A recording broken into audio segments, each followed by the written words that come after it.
Cool. 3, 2, 1, and go live. Okay, we are live, friends and everyone.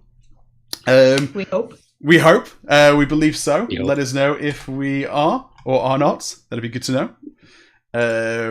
But yes, welcome to our 17th Shard Diceborn stream. This is we're kind of doing a mid-season Q&A stream just to kind of get things. Having 6 adults with to schedule 6 adults is kind of difficult, and so in order to help with the scheduling, we are doing this kind of stream just to take a bit of pressure off, gives us a bit of time to get some of those later episodes edited for you guys. And so rather than having an episode on Monday, we're doing a little stream. Plus, we thought it'd be fun to talk about Diceborn and so on and so forth. Let us know if we are actually live in the chat, because this is my first time hosting one of these live streams, and so I just want to make sure it's live for me. Excellent. I just saw my phone popped up a notification, so yeah. All right. Excellent, superb, and we have Matt now. Eric says we're live. Perfect. Cool. Right, so I'm going to do some introductions. I'm Ben, aka Overlord Jeebus. In Diceborn, I play Dervish. Today we have with us, Grace. Hello, I am Gator Girl on the forums. I play everyone's favorite character, Marilyn. We also have Ian. Hey, I'm Mirror Writer, and I play the best character, Royce. We also have Rosemary. Hi everyone. I play Hallie, who is the grouchiest character. And as you might be able to tell, this is not my normal background because I'm on the first day of vacation, and I am currently sitting in a hotel in northern Iowa with my spouse, trying to be very quiet over on the other side of the room. Well, we appreciate you joining us from your hotel room, Rosemary. It wouldn't be the same if we weren't all here. We also joining us is Matt. Hi everyone, I'm Comatose on the forums, Luca on the game, and I'm also not in my usual setup. I'm away from home, out of province, so good for a casual stream, hopefully. Absolutely. And we also joined by Natasha. Hi, I'm Brambleberry out in the web and the Lord Roller on the game. Yes, our illustrious GM/narrator. Because that's the Mistborn Adventure game term, right? It's the narrator of the game. Because Mistborn Adventure game, it's a storytelling game. It has gamified storytelling narrative elements. It's very fancy. So cool. We have last episode 5, which was kind of the end of our this kind of this first arc, I would say.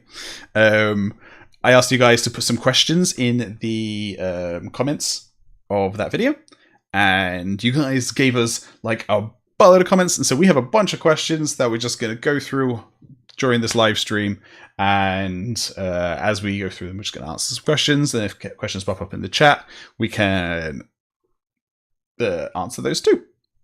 So feel free to ask questions in the chat as well as we go through these. I also have the winner of last week's episode to announce. I have their question early on. It's not the first question, so give us a couple of minutes, and then we can announce who won the Dragonsteel Mistborn goodie bag, which is full of Mistborn goodies from the Dragonsteel store. Cool. I thought I'd go for a kind of an introductory question. Someone asked that at least 3 of our characters are Metalborn, but what actually are all of our characters' powers? Because I don't think we've ever sat down and described this. No. So, Grace, why don't you kick us off? Well, Marilyn is a brass misting. She is a soother. Mm-hmm. I thought she burned adium. Wasn't she telling the fortune in the first episode?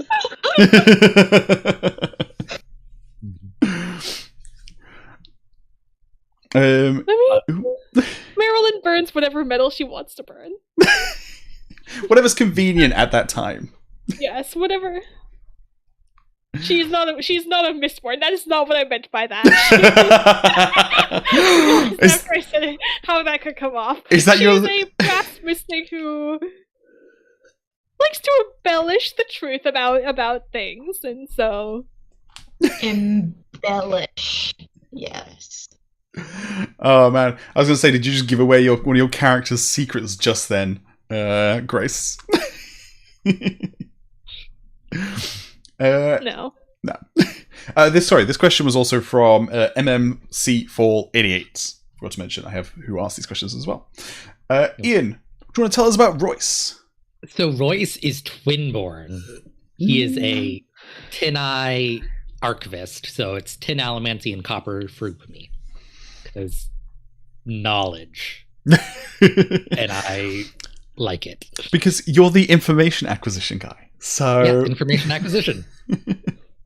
I did not realize how much I was going to get out of that during the session 0 when I proposed it. I'm like, in retrospect, I'm like, that was a good choice. I like that. Oh yeah, big time. Rosemary, do you want to tell us about Hallie? Hallie is a brass fairing. She is fire soul. She can store and release heat, which she used to great effect in a recent episode where she debatedly committed a war crime by melting down a historical artifact. We doing spoilers this episode. I assume people who are watching at this point have seen enough, but yes. And if not, that was a pretty... Yeah, maybe... I was asking for myself. Yes. Yeah. I'd say spoilers through episode 5. Yeah. Yeah. Spoilers up to episode 5, I think, is good. Because we've recorded up to episode 9. We got 4 in the bank. So we got a lot of stuff we can't talk about because those were some busy 4 episodes. You have to remember what we can't talk about. Oh yeah, I can say so. Everything after we leave Ellendale, our characters at the end of episode 5 are on their way to leave Ellendale. So everything after we leave Ellendale, and the thing that happens just before we leave Ellendale as well. Don't mention that either. Some nice teasers yes. for future episodes. Yeah. So basically, we can't talk about any of the interesting stuff. There were plenty of interesting things in episode 5. Yes, very, very much so. Cool. Matt, did you want to tell us about Luca?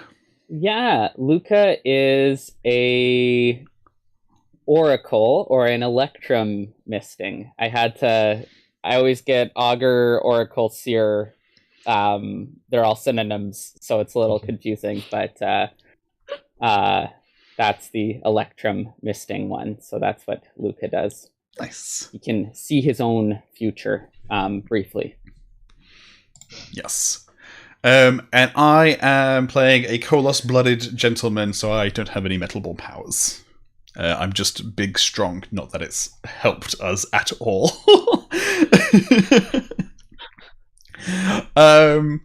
Cool. So the next one is kind of asked by... the next one was asked by a combination of Kale the Adventurer and Dylan Beezer. How did we come up with our character concepts? They want to know a bit more about how it was it a group effort, more of an individual thing? How did we choose the metallic arts that we picked and why? And what was the choice in not having any actual of the traditional combat or the actual useful abilities? I'm embellishing the question here. Yeah, we have found ourselves desperate for certain mistings all game so far. I wouldn't say desperate. I wouldn't say desperate. We've got them by. We have got them by. So Matt, yes. why do you want to? Why don't you start? Why didn't you choose a useful power? Because Luca is meant to be somewhat useless. No. Look, well, for me at least, I think I had a couple character ideas, so I was kind of like feeling out what other people were doing and try to fit, what worked best. And I know initially there was some overlap with what I was thinking for Luca and what Ian was thinking for Royce. Mm-hmm. So we kind of, hashed that out a bit. But where I arrived at with Luca was I really like the idea of kind of doing a different take on the spook character, like the kind of like apprentice or gopher character in the crew. And then we also had really no one with a lot of resources, or so I was kind of playing with that idea. I thought would be a good fit. As for his power, that was mostly chosen for character backstory reasons, and not for crew usefulness. So yeah, I was definitely more thinking of the role in the crew as a profession more so than the role in the crew as a misting. Nice. Who wants to go next? Who wants to talk about the character's powers? I'll go next. First, I do want to shout out Kale the Adventurer for being one of the guys I play D&D with. So, oh, nice. Hello.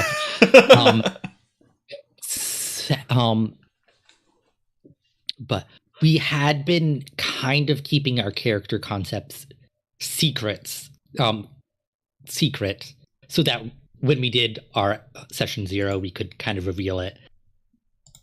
Matt and I did discuss things first because the few tidbits we had revealed there was significant overlap, so we wanted to make sure they were separate. But the origins of Royce go back years.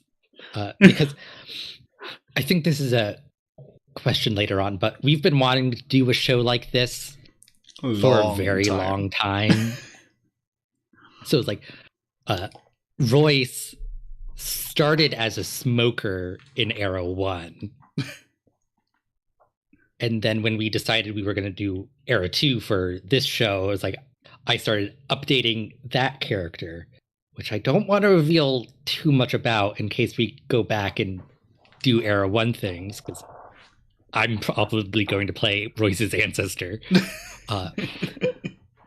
And so there, when we came to Era 2, like, I wanted to do a Twinborn. And so initially I thought, I'll be double copper. And then copper compounding is super lame. And I'm like, I don't want to do that. And then I switched to tin eye, because that's another metal I find interesting. Remind me, copper compounding in Miss One Adventure game, I'm trying to remember what it does. It lets you like instantly learn things. Like it didn't make sense to me. Yeah. I'm like, I don't buy, like, copper Furukumi rules as written confuses me, which is why viewers, I don't really engage with the mechanics of copper Furukumi very often at all, if ever. Yeah, it's like that Matrix style. Like, you kind of just, if you see someone like fight, you can use your copper compounding to then know how to fight. You can just sing along those lines. Yeah, it's weird. It's weird. Or I think it's like if you have like 3 different like eyewitness accounts, like you can synthesize that to as if you were there. I'm like, I don't like this. That sounds awesome, Ian. I don't know what you're talking about. Like, Grace, great power for a detective. Yes. If we weren't playing a thieving crew, it would be, I think, handier. Grace, why don't you tell us about Marilyn?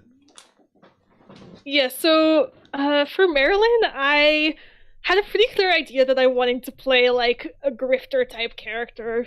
Her inspiration kind of comes from, if you've ever seen like White Collar, Neil Caffrey, that type of character. As for her powers itself, actually the very first concept I had for Marilyn was a variation of that very opening scene where she pretends to be an ADM misting. Obviously, I think over time she's kind of morphed into a little bit more of a career criminal type character, but I just had this like image in my mind of like, there's this building in a shady alleyway that looks a little bit decrepit, and then you go inside and like the lights are dim and like there's a fog machine that's mist, and she like dramatically comes out and is like, I will tell you your future with the ancient metal of long ago that has been lost to time. And then but like in reality she's just a con artist who's like soothing away all of the people's suspicions so that they're like, yeah, this is legit. This seems legit, yeah. Yeah. And so that was my initial concept for Marilyn, that initial scene. And then as we were developing, she developed into more of, like I said, a traditional criminal type character. But I was happy that scene managed, just like that initial concept managed to stay in some form. Yeah. It was a great little introduction to Marilyn. It was very, very well done. Rosemary, do you want to tell us about Hallie? Joe, I think everyone else, I already knew where this story. I don't think I actually know where Hallie came from. I mean, well, Hallie came from my brain. I don't know that there's a big story behind that, other than I kind of gave her the ferrochemical power that I would personally find most useful. Because self-temperature control in any environment. Yes, please. Especially as I slide into perimenopause and then every once in a blue moon getting a hot flash. But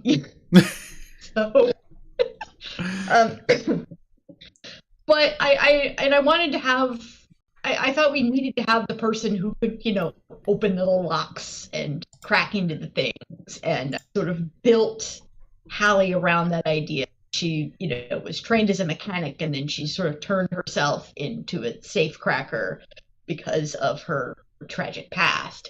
I also have not ruled out the idea of her snapping into a twinborn at some point, but it would have to actually make sense in terms of the narrative. Like, something would have to happen to justify her snapping.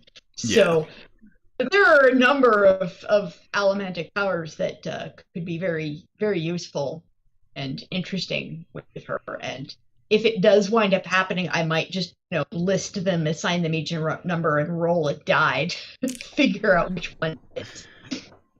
That'd be good. That's something I quite like about the Mistborn Adventure game system, is that you kind of you have advancements you can spend, which is essentially like you leveling up. But then it's like, make sure there's like a narrative reason, or you don't have to justify it, but it does say like, it'd be good if you justify it to your GM. Yeah. Speaking of like justifying things, after this episode, episode 5, Royce did take the Tinker stunt because of how he picked the lock. And it's been something I had in mind for him eventually from working with Hallie. But it's like, oh, like this is the perfect, like he's figured out how to pick locks using his tin allomancy. And it was just the right time. Yeah. So you figured out how to do it yourself. As we had to. It was such a good scene.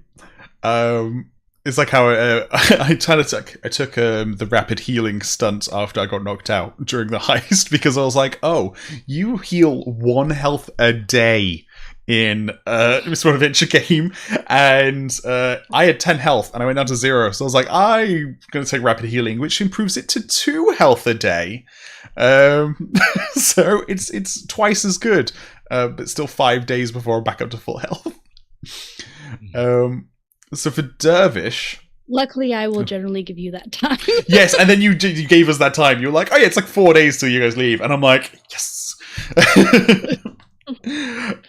So Origins of Dervish. I'm trying to remember what they were. I think I was interested in playing a Colorless Blooded character just because I like exploring the world in places that are outside of the books, and I wanted to explore something that's not talked about too much in the books.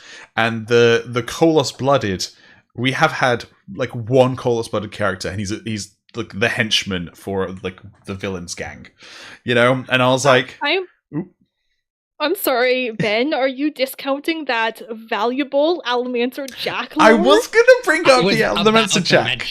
Yeah, I was. Don't worry, I'm getting to the Allomancer Jack because the Allomancer Jack story is like, even that though is like, it's an embellished tale. You know, can you really trust Allomancer Jack on much? Actually, look, with the Allomancer Jack story, I trust the annotations, like the footnotes, a lot more than the story itself. The footnotes, I'm pretty sure, are relatively accurate.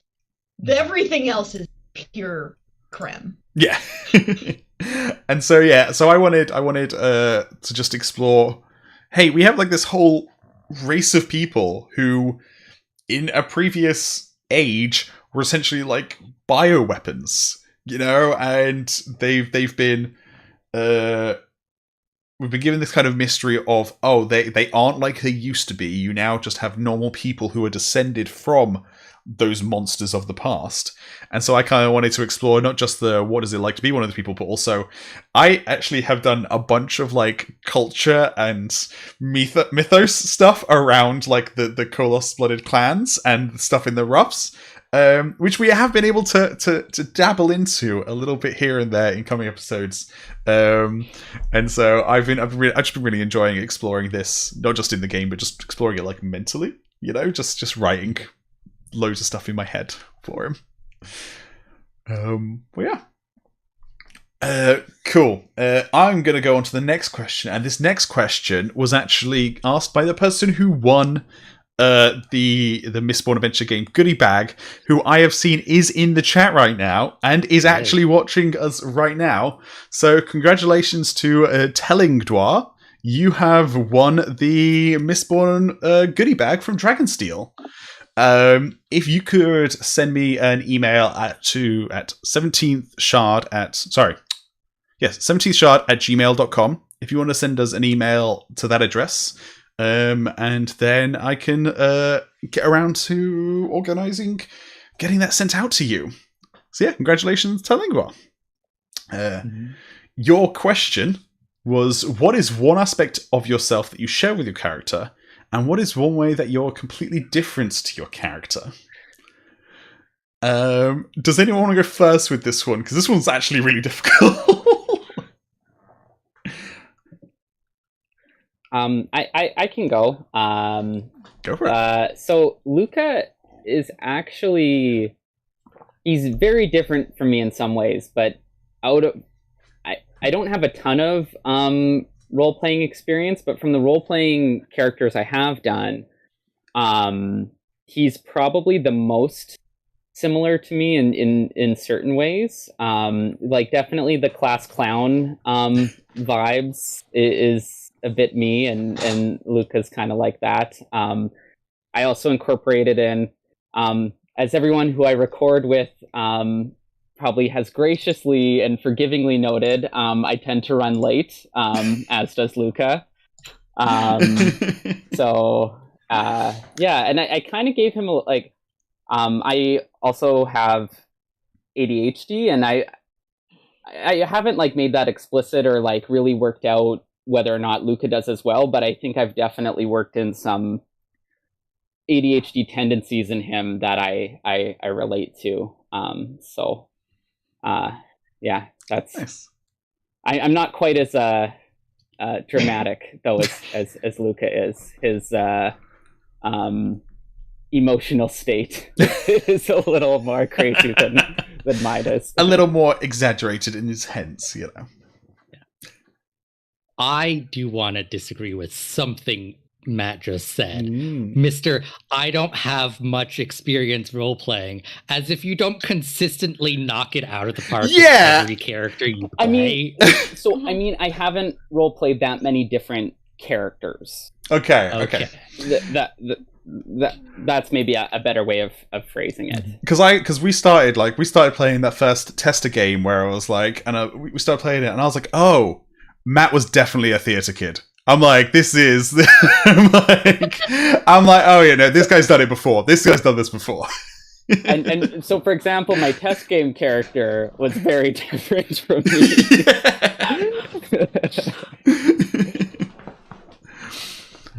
Who wants to go next?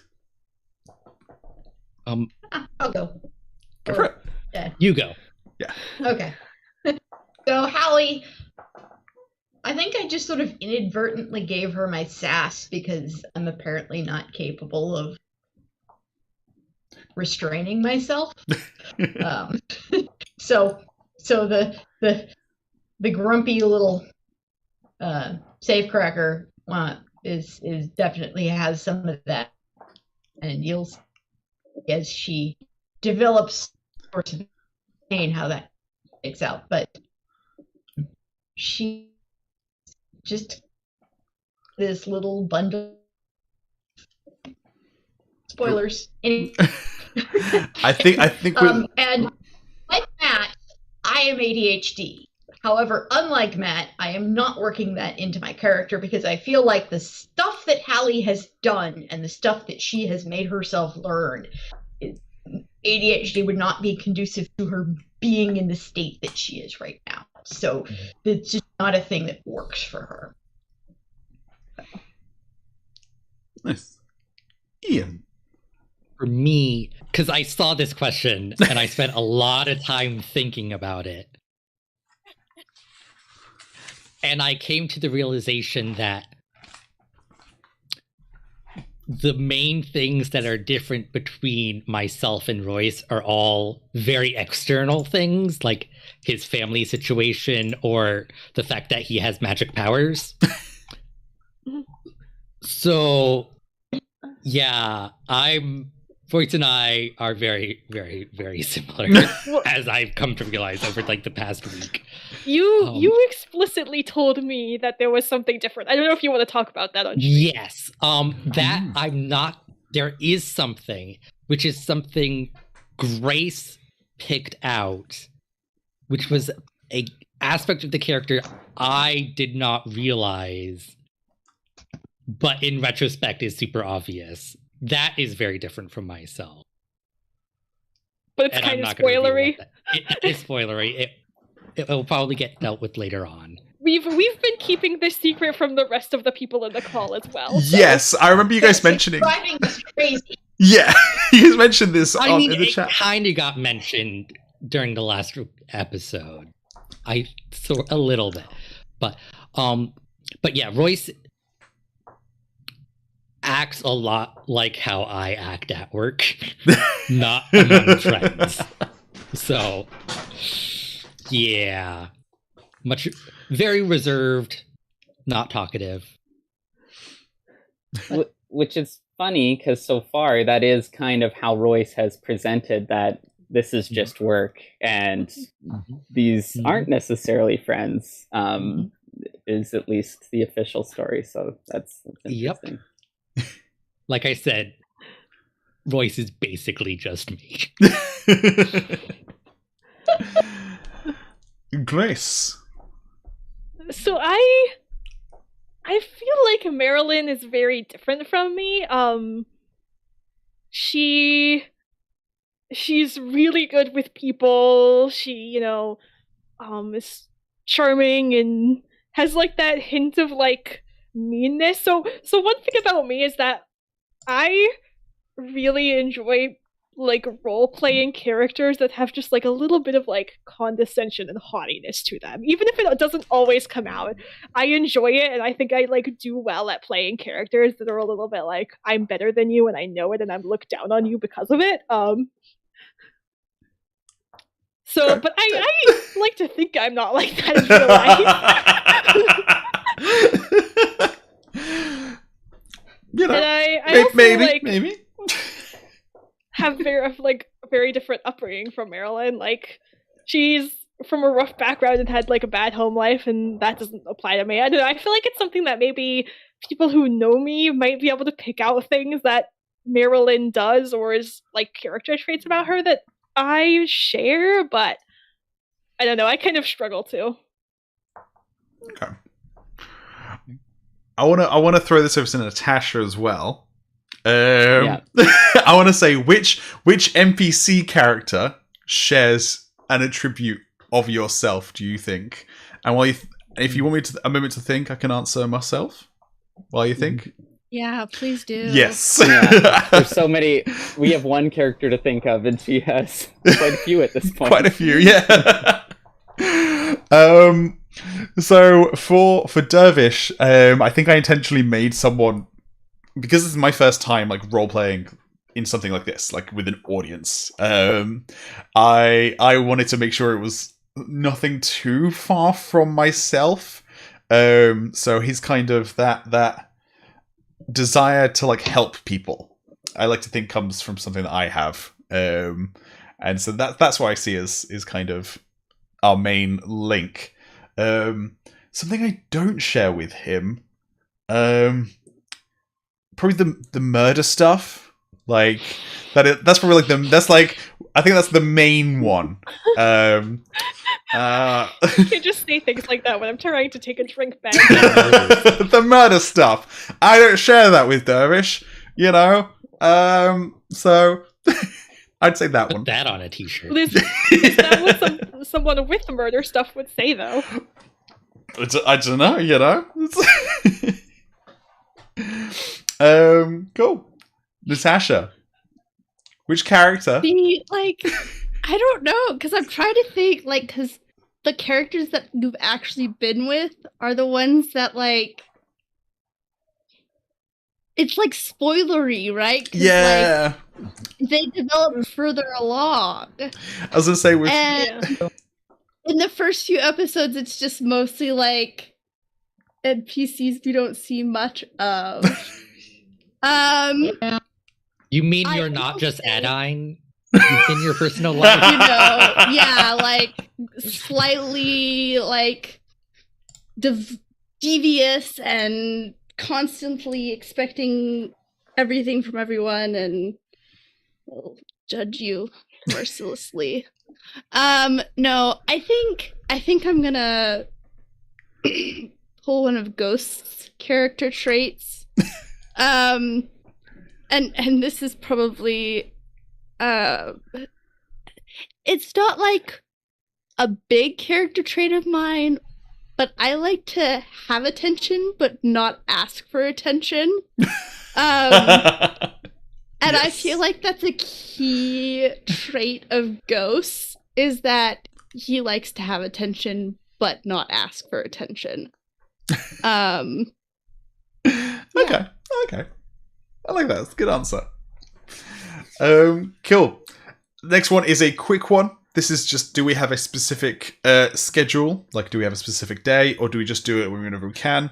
Yeah, we don't have a specific schedule because we are 6 grown-ass adults who are like have full-time jobs, and we also shardcast recording, fan read recording, and I have to edit these at some point, you know, and so yeah, we have our general way of doing this is we try to schedule our next session, like at the end of every session, we then schedule our next session. So we always have one on the calendar. We never don't have one in the calendar coming up. And so that's the way we're doing it. That's been working pretty well. And so, you know, we managed to get everyone on for this, which is good. And so, yeah, it's been going well so far. This question is from a combination of Will Anderson, I'm gonna butcher this, Nus Basir 100 and Wenba. And they kind of want to know a bit, this one is more for you, Natasha. This is kind of, how much of the story have you kind of planned ahead? How much did you know when we first started? And then how much time goes into planning each session, and the involvement of the players in planning those storylines?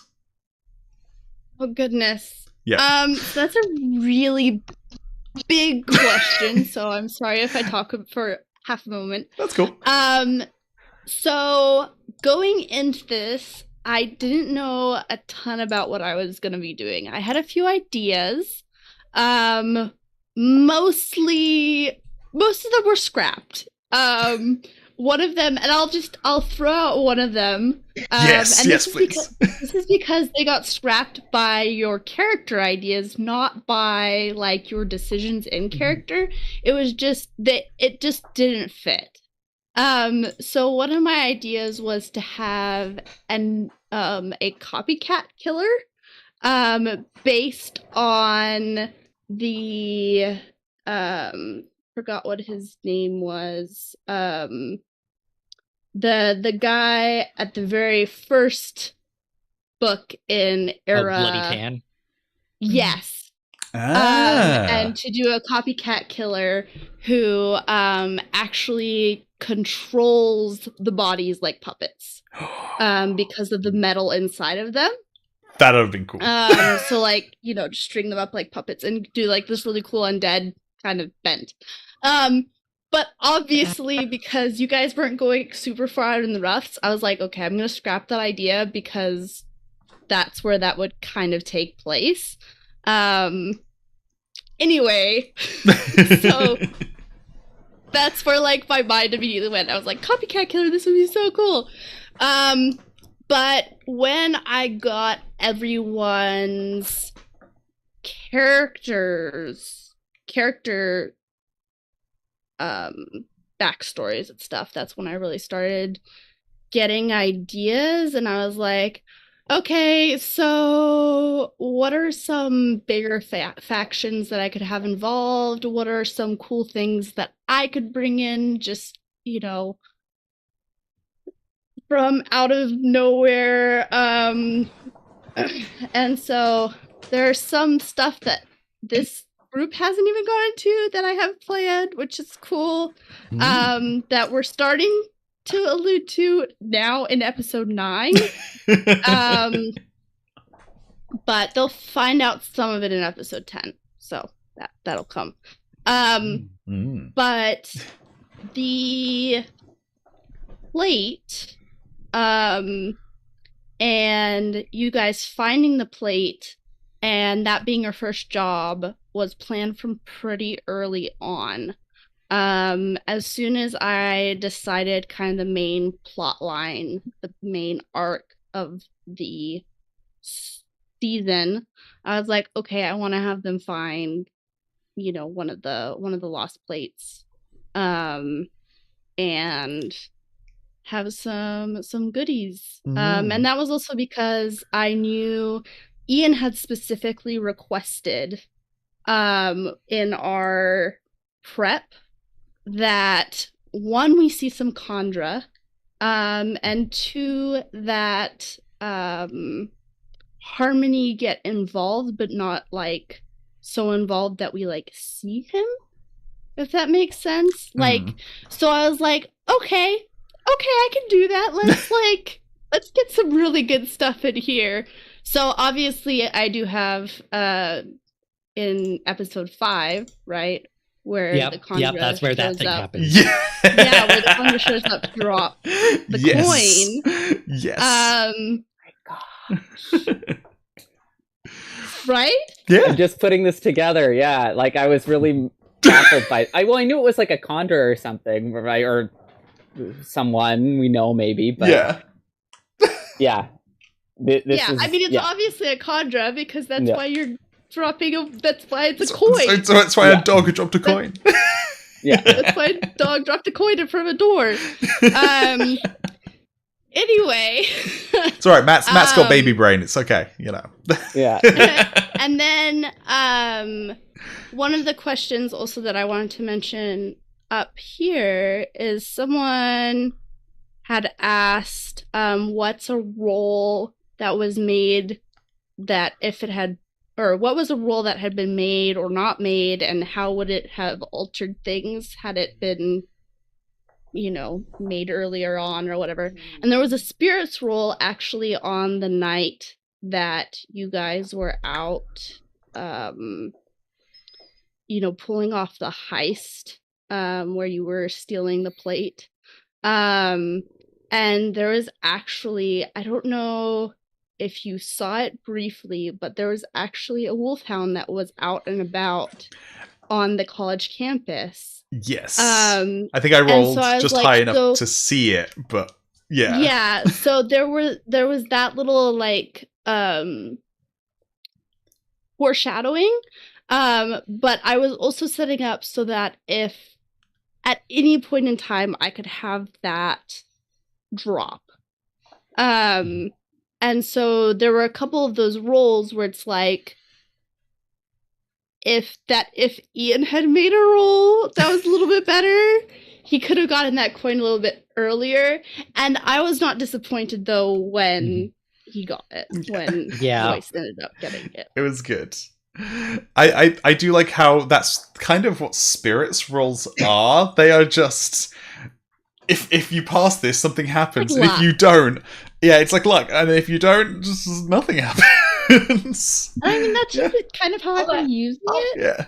Like, I don't know that that's exactly the key of like how everyone uses it, but that's how I've been using it. So all that work Allie went into trying to save clips and organize them to help Royce find that dang thing, and turns out a conjured. Yeah, so terrible. But so I'm trying to bring Condra in a couple of places, and it'll be good. Yeah, I know. But anyway, so mostly it shored up once I had character concepts. And I'm the kind of GM that I like to wing everything past major plot points. So this is slightly unrelated, but all this talk about Conjure made me think about how in like modern era Mistborn, there's, even if it's not on screen, there's totally going to be like an Among Us game, but with Conjure. They don't play werewolf, they play Conjure. Well, that's basically what Well of Ascension, the subplot was Among Us. Oh man.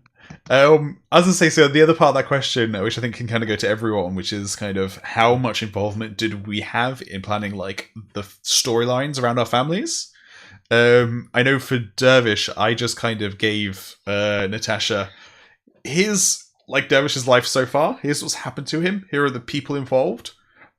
It's all yours, and like I've just let you do what you want with that, and so it's and so like anything that you essentially once you left your family is where I picked off from and was like, okay, what naturally would have happened? Yeah. Then I don't know if anyone else did anything different. I think that's kind of what we all did, or that's pretty much like I do want to shout out to Eni in the chat. Which, like, yes, that coin does tie into one of my secrets that may or may not get dealt with in the season. But yeah, like, stuff is going on with that coin, which I'll reveal this. Like, that was a gift from myself to Natasha. That like, here is this medal of mine he's looking for. I have no idea what's on it. I'll just let you decide whatever that form takes. And like, there were a couple other mysteries I set up in my backstory for her to resolve, because I was like, I laid out the things that like, okay, these are the things I know to be true. Here's things that Royce doesn't know. Like, all the stuff with his family is like, why did we sell our bank to Evil Bank? Who knows? Apparently, Caliandra did it and then like iced him out to protect him. Why? Who knows? But yeah.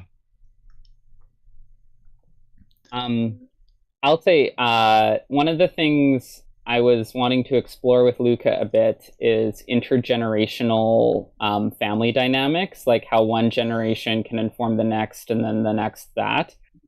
So I'd say normally I like the idea of the kind of approach of only what your character knows and let the GM do the rest, but I put a lot more work than I maybe other would have into Adine specifically.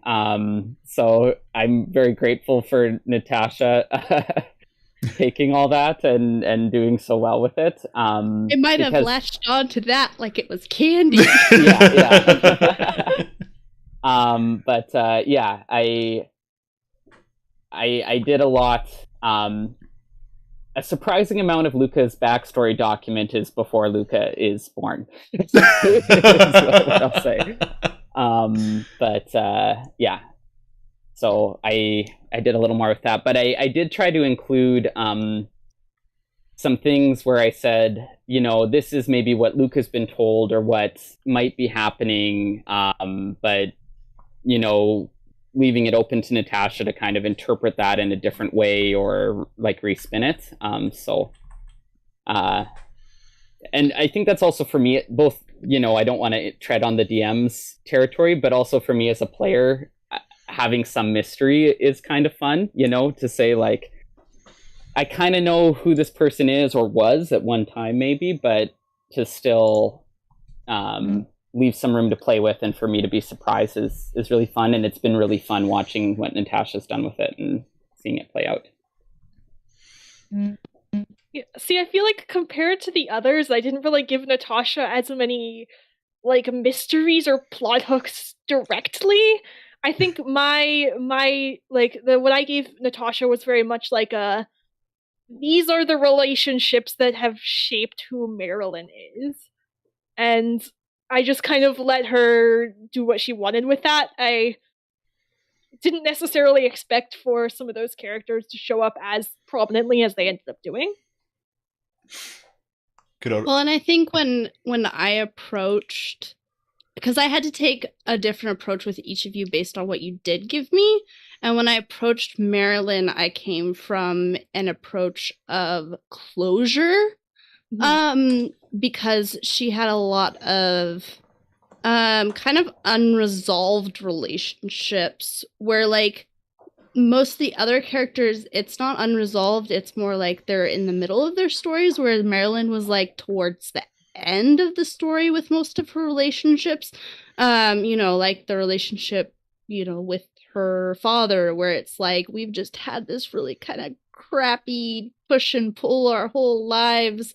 And then with her boss, who was like, well, I've quit this and now I need a way to shove it to you, right? Like it was kind of just like she needed those little, you know, bows and wrap-ups.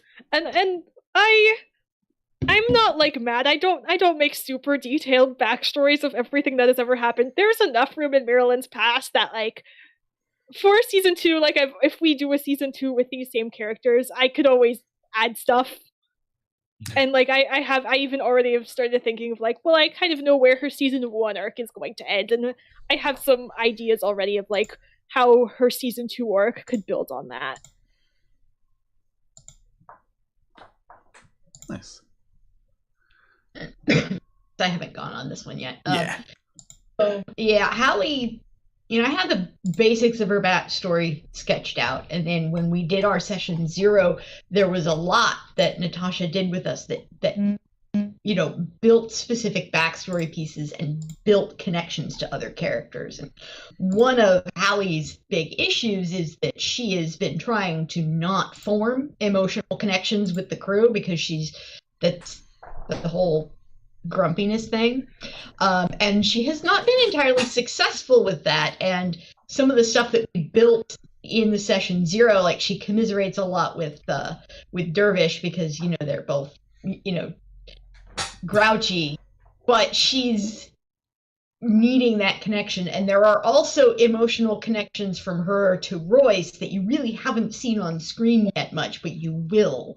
And there's definitely more going on there than you know, Hallie, and I can't really give you too many specifics without hitting some like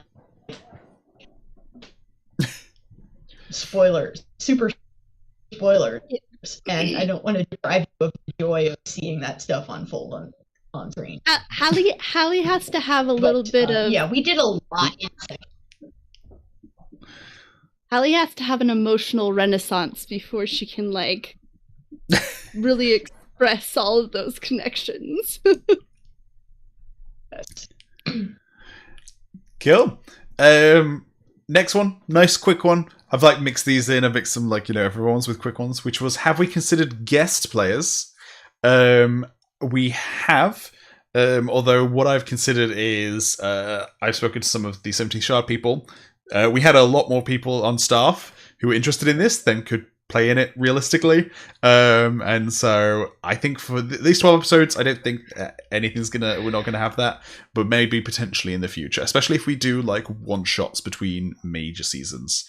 Absolutely. And then anything beyond that, we'll have to see. Maybe we'll be able to get some other people to play. We'll find out. This one's a fun one. What do you advise to someone who has never played a role-playing game before on how to get started? I'm going to give this one to Rosemary first, because I think you've been playing role-playing games longer than any of us. And so I think you've got the most experience with this. By virtue of the fact that I'm older and I've been playing since college. Yes, I played my first role-playing game in 1995, which I think is before some of you might have been born. Maybe. Not me. But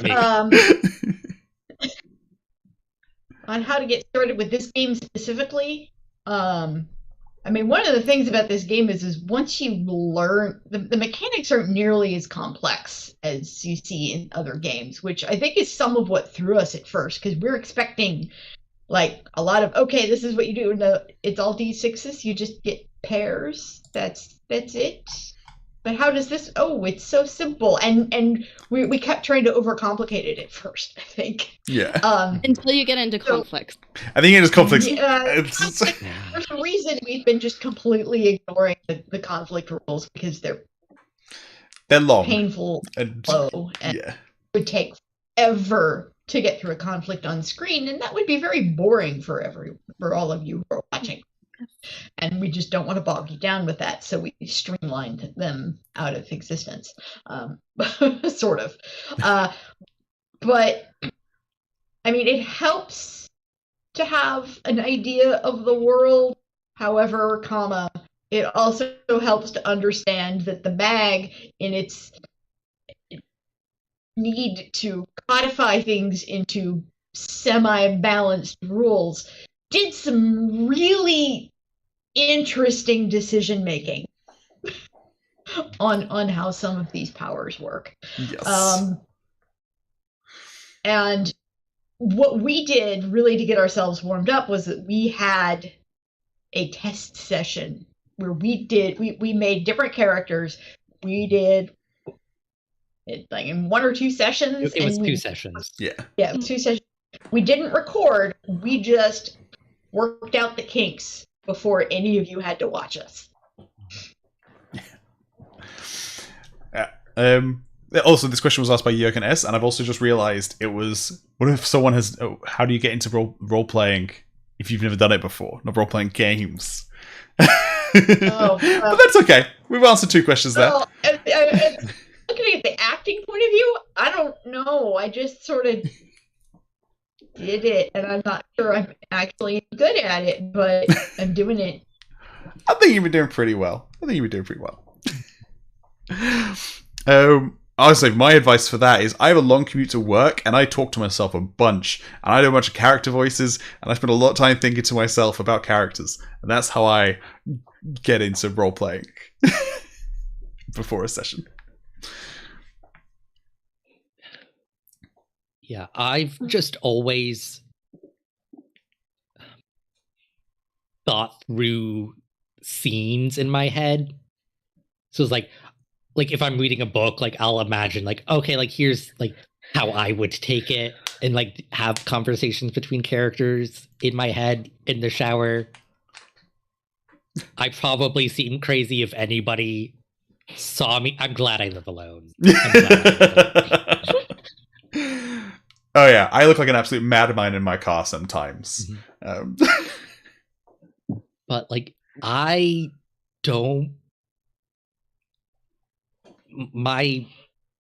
guess my advice would be just start doing it and you'll figure out what works for you, what doesn't work for you. Kind of go with the flow, I guess, and it will come to you naturally. Or it might not. Yeah, I'd echo Ian's advice of like just doing it helps a lot, and I know that's a really common advice that you see on the internet, and it can be frustrating.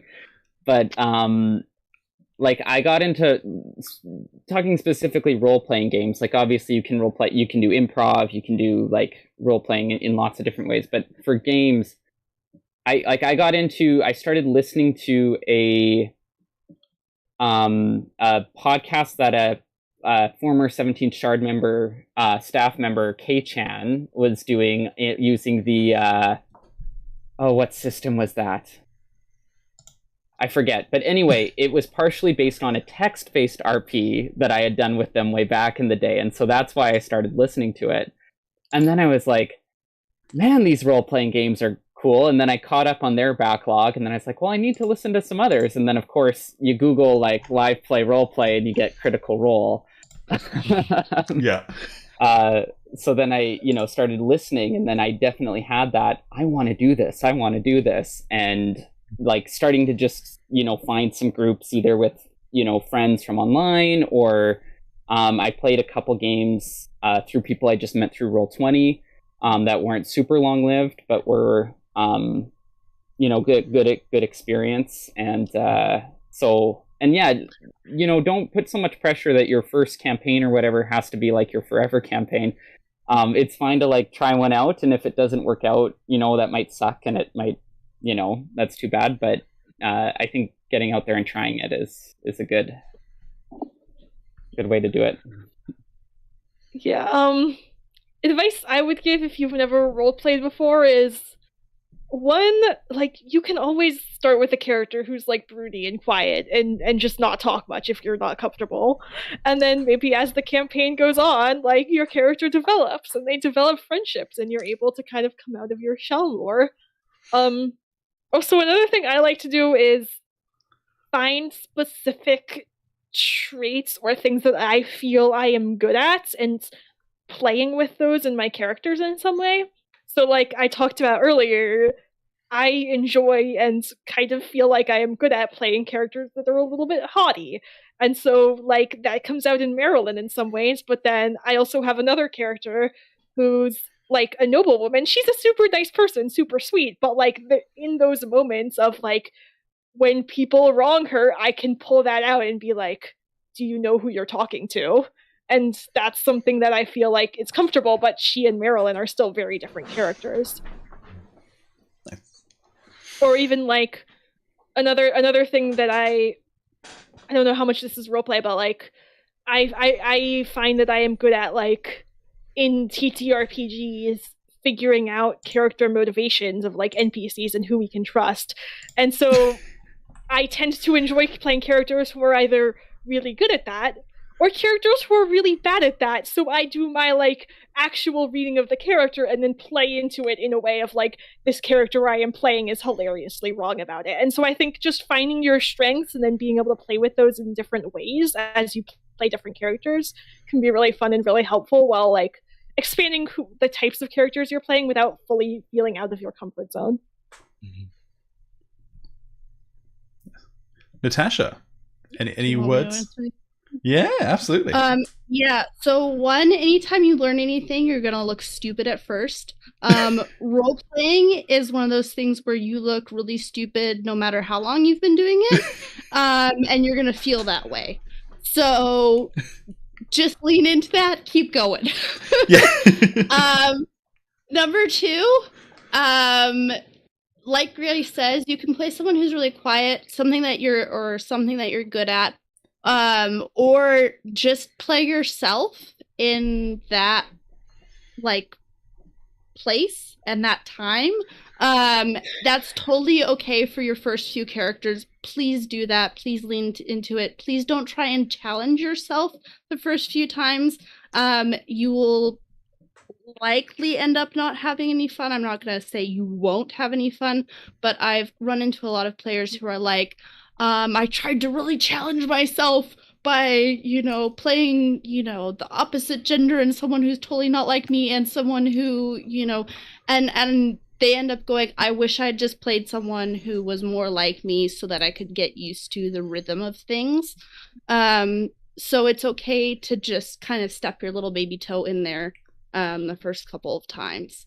The third piece of advice I have is really lean into your emotions and whatever you're feeling.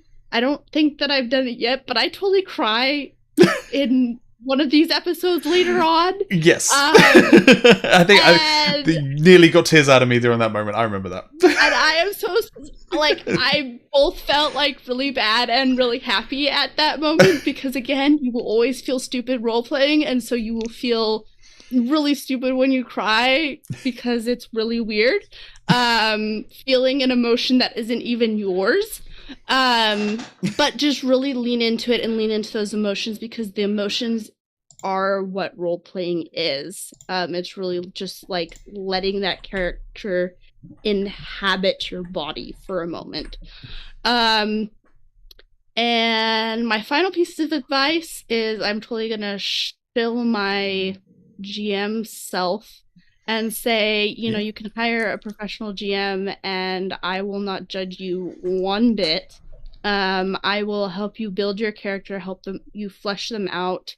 And you can ask me what tips I have for you specifically if you want, because then you get that even more tailored advice. And if you don't want to pay someone like me, try asking your GM or your table mates. That can be really, really helpful because you can only act in front of the mirror so much. And the way that you perceive yourself will be vastly different from the way that everyone else perceives you. So yeah, and to toot Natasha's horn a bit, I think hiring a professional GM for this project was one of the smartest decisions we did and has paid off immeasurably. Both as people with varying experience with role-playing games, but also no experience with live play. So it's I've learned a lot. We've all, I think, learned a lot working with Natasha, but I know you had that conversation with us at the beginning, well, what do you think you do well in a role-playing game? What do you think, what are you most excited about doing in a character? And those sorts of things are maybe things you don't think to ask yourself, but remembering this is supposed to be fun for us and also, for other people experiencing it and keeping that at the forefront. Having a guide and someone with experience to help with that, I think, is just invaluable. Ultimately, I want to clarify what I do as a professional GM. It's not always great acting or whatever, right? That's not what I'm here for. I'm not an actress. I'm not Matt Mercer. I'm not, you can't compare me to that. I have a different skill set of coaching people at the table and making sure that we bring a story together and working with all those different skill levels. And that's what I do, and that's what I love. You did a very, very good job of blending storylines, especially in this most recent episode. There is you've been interweaving stuff, but then episode 9, it's oh, this stuff is really interwoven. I'll say as well, adding on to that, I think I'm lucky that I started playing television roleplay games actually super recently. I'm more of a board game player. I actually only started playing D&D for the very first time this January just gone. And that was the first time playing a tabletop role-playing game. and I turned 30 last year, and I think being 30 helped role playing because it means I'm more comfortable in myself, and I definitely know my younger self wouldn't have been as comfortable acting in roles, but now I absolutely love it. I absolutely love it. I have so much fun at D&D, and I have so much fun in Diceborn. My one regret is that Dervish isn't as expressive as my other characters that I've played, and I really like going full ham. My D&D character that I'm playing right now is a tiefling barbarian called Big Dave, and I just have a huge amount of fun with Big Dave. He's just a geezer, and it's like, how you doing? I'm Big Dave. So I have a huge amount of fun with that. But yeah. Cool. Right. What have we got next? Oh, one of the questions I liked from Freya Sundstrom. Is it more difficult than usual to make choices in a game when you know you have an audience? No. Not at all. Nope. I'm far more concerned about the lives of the characters of my fellow players than what anyone watching is going to think. I say yes because I'm more worried about the characters. So I'm like, the stress during the height of that heist when we started, like, I was like, let's go. Let's just do this. I'm like, we're gonna start our plan now. I was so stressed for the next 4 hours because we filmed those back to back. That was definitely extreme. Like, yeah, I would say it's more difficult because I care way more about the characters because we have an audience. One way it's changed for me, and I think it's in a good way, is I feel like thinking about an audience has made me more conscious. Not that my character is making different decisions, but figuring out what is worth using the table's economy of time to explore. I think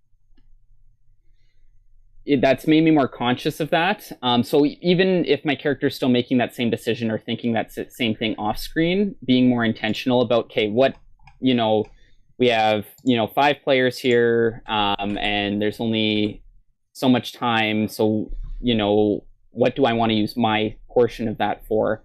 However, I'll say, really, that's something that shouldn't make a difference whether you have an audience or not. And although having an audience has made me think about that more, it's something I really want to be more intentional about, and home games as well, in sharing space and being really intentional about that. And recognizing you can have your headcanons or tuck stuff away for later, but you don't necessarily need to get everything out in the moment if you've already had your moment in that session. So. Cool. We had a question from Taylor Hall. Sorry, just a quick one. Oh, sorry, we actually already answered this one. This is the do we ever share things that we missed out on because of roles? Oh, something that was said that was succeeded on because of roles that we mentioned after a session once. Marilyn, you succeeded on a role halfway through you made a decision during the heist, which we learnt did something off screen for us. Did you want to talk about that? Do you remember what I'm talking about?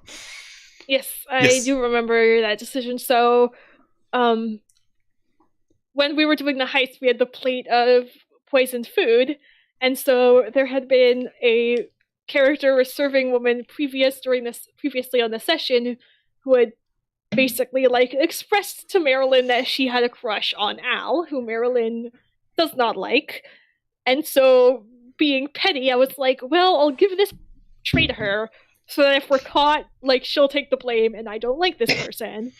So, and because of that, because she had a crush on Al, she, specifically off-screen went to him and offered him food, and because of that, he was indisposed and did not interfere with the heist. Yes.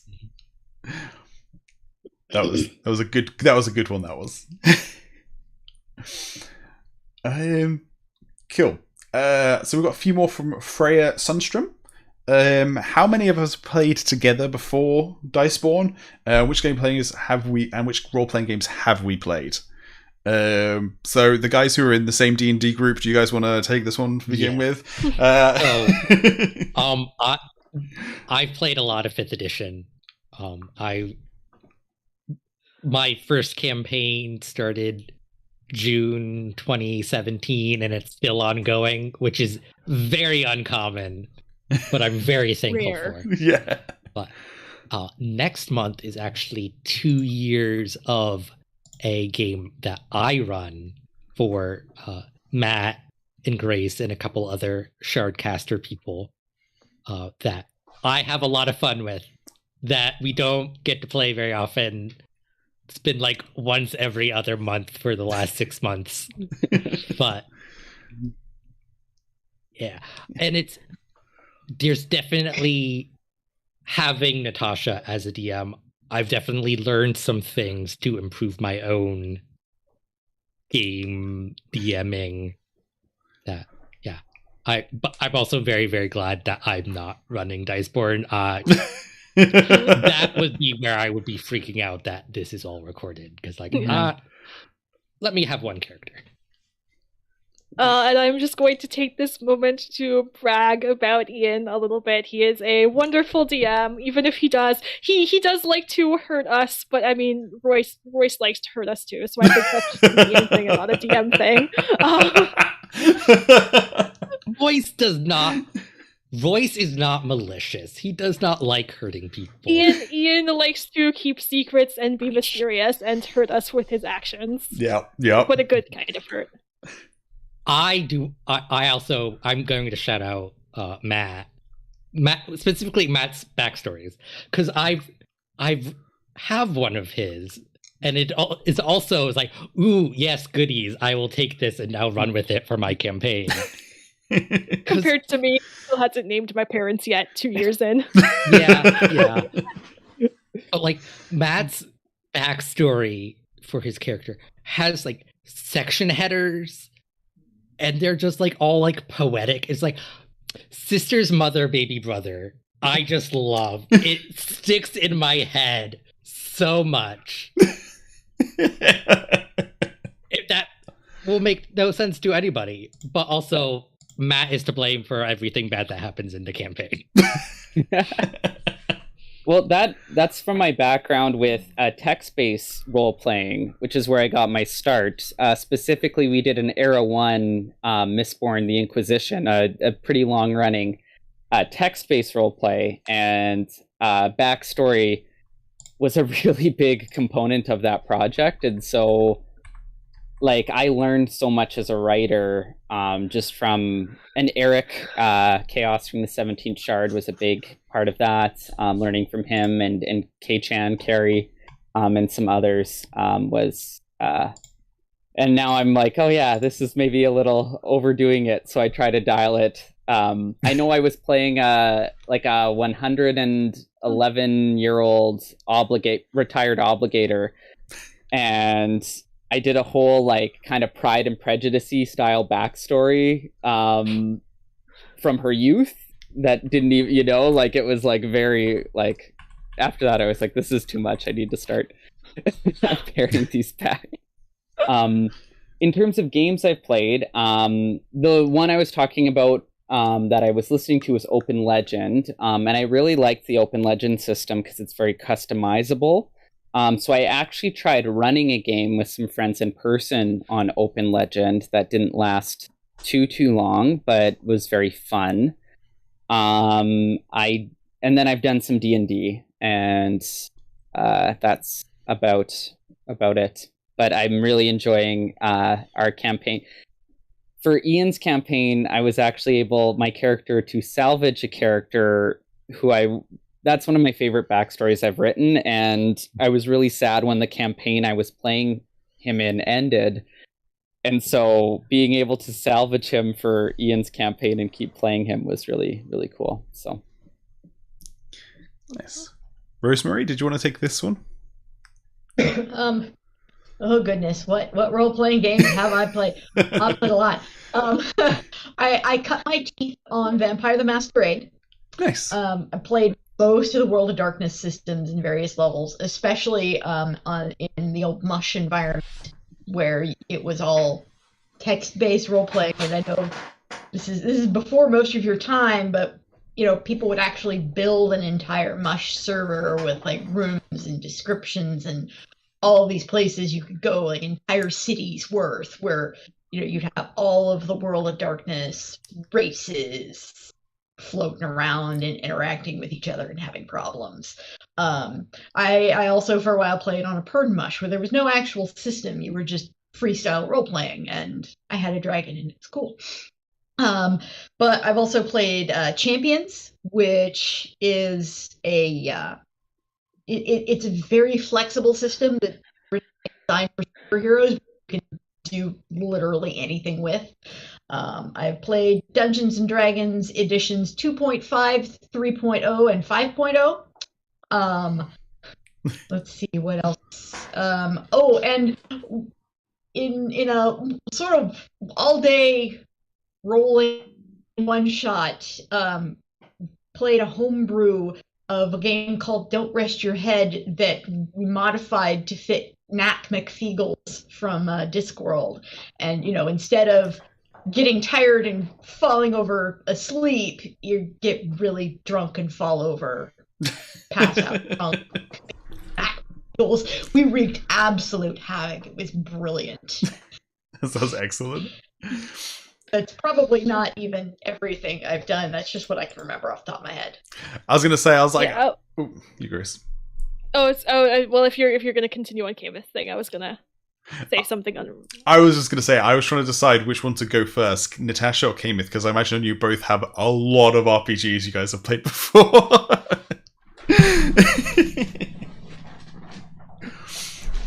I just wanted to quickly add that while I do play 5e in Ian's campaign, I wasn't a campaign before that at college. That was my introduction to RPing, was also 5e. And then I've also played a little bit of some Powered by the Apocalypse system games. I've played a few of like a short thing of Monsters of the Week, and then one session of Masks that never took off, that if I could go back to any character I've made, I'd want to play him because I like him a lot. Nice. So yeah, Natasha, which RPGs have you played before?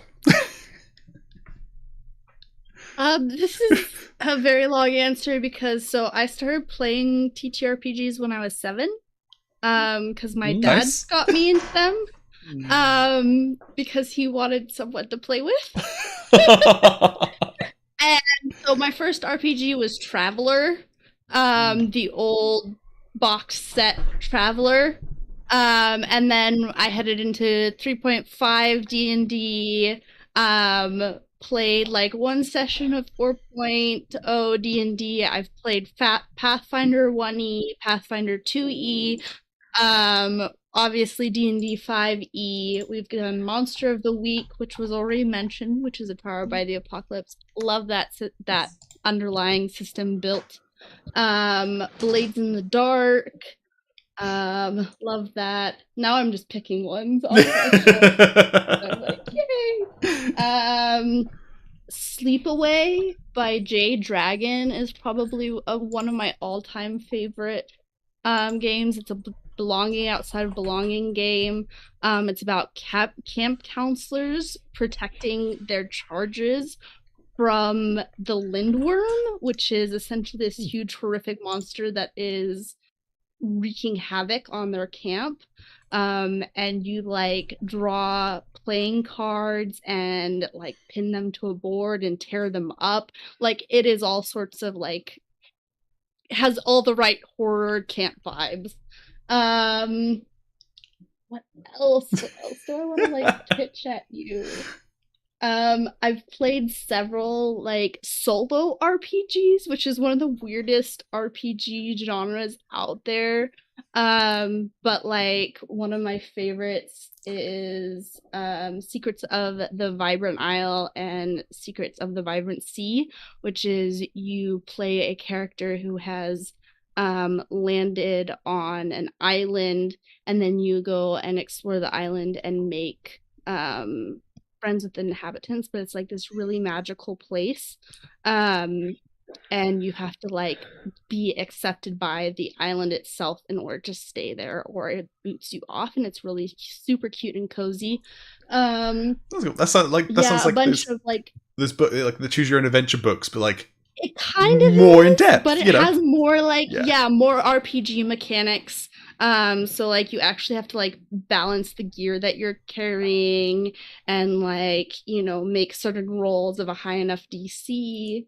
And I have a bunch of zines, and I developed a RPG that was nominated for an ENnie, which is a huge RPG award. It didn't win, but it was nominated, and that made my heart happy. Anyway, I was saying that, and I'm like, when are you going to talk about the ones that you designed? I was like, you've got TTRPG designer in your Twitter bio. I was like, no, it's out there. Yeah. So the one that I helped design is Arium, which it is a system for collaboratively building your own world and setting, and then playing characters within that setting. So I designed a lot of the mechanics for actually creating your character and the dice mechanics to go into the setting. And then my co-creators, they designed a lot of the world building mechanics. So we brought those two together and kind of married them, and it's a lot of fun. But you can even use those system generating mechanics and like that collaborative stuff to like make even like your D&D campaigns and stuff your own. As far as setting, it gets a lot of investment from your players like straight off the bat, because you know they've named NPCs that you run into, or they've named, you know, like those local establishments, or like, you know, the really cool like local guard, and they've created, you know, all of these societies and organizations. Anyway, yeah, that's cool. That's very cool. I have just remembered. So I said I played D&D in January, and that was my first time playing one of these. But I also did play MAG in October, November when we did our first session. Yeah, I had played that before. But I have remembered. I have played 2 board games that are very like have role playing elements. The first one was a game called Kingdom Death Monster, which is an absolutely enormous game where you basically play a village at the beginning of time hunting monsters, and there's you have 40 years of that to play, and each year takes about an hour or 2. So you're essentially playing a year every session, and then you create a character for that, and you go out and you hunt monsters, and you bring the monster stuff back, and you build a town out of it. And then the villages that you have in your town are essentially like your town health. Like you start with like 9 villages, and if your character dies, you just take one off your village, and then you make a new character from the village, and you keep your equipment and stuff like that.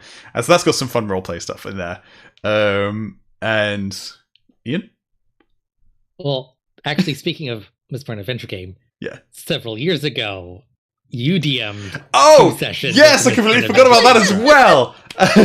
Yes, the Spice Girls. The Spice Girls. This was so I tried DMing. God, it must have been 2019. It must have been. It was definitely before, maybe 2018. It might have even been 2018. It was a long time ago. And the first session I think went really well. And then the second session did not go as well. And I found that I had never been more anxious in my life about anything than I was about DMing. I literally have been. I was terrified, and so I prepped terribly for my second session, and I don't think it went as well. But it's okay. We had fun. Yes. We had lots of fun. Good. Yeah. I'm glad.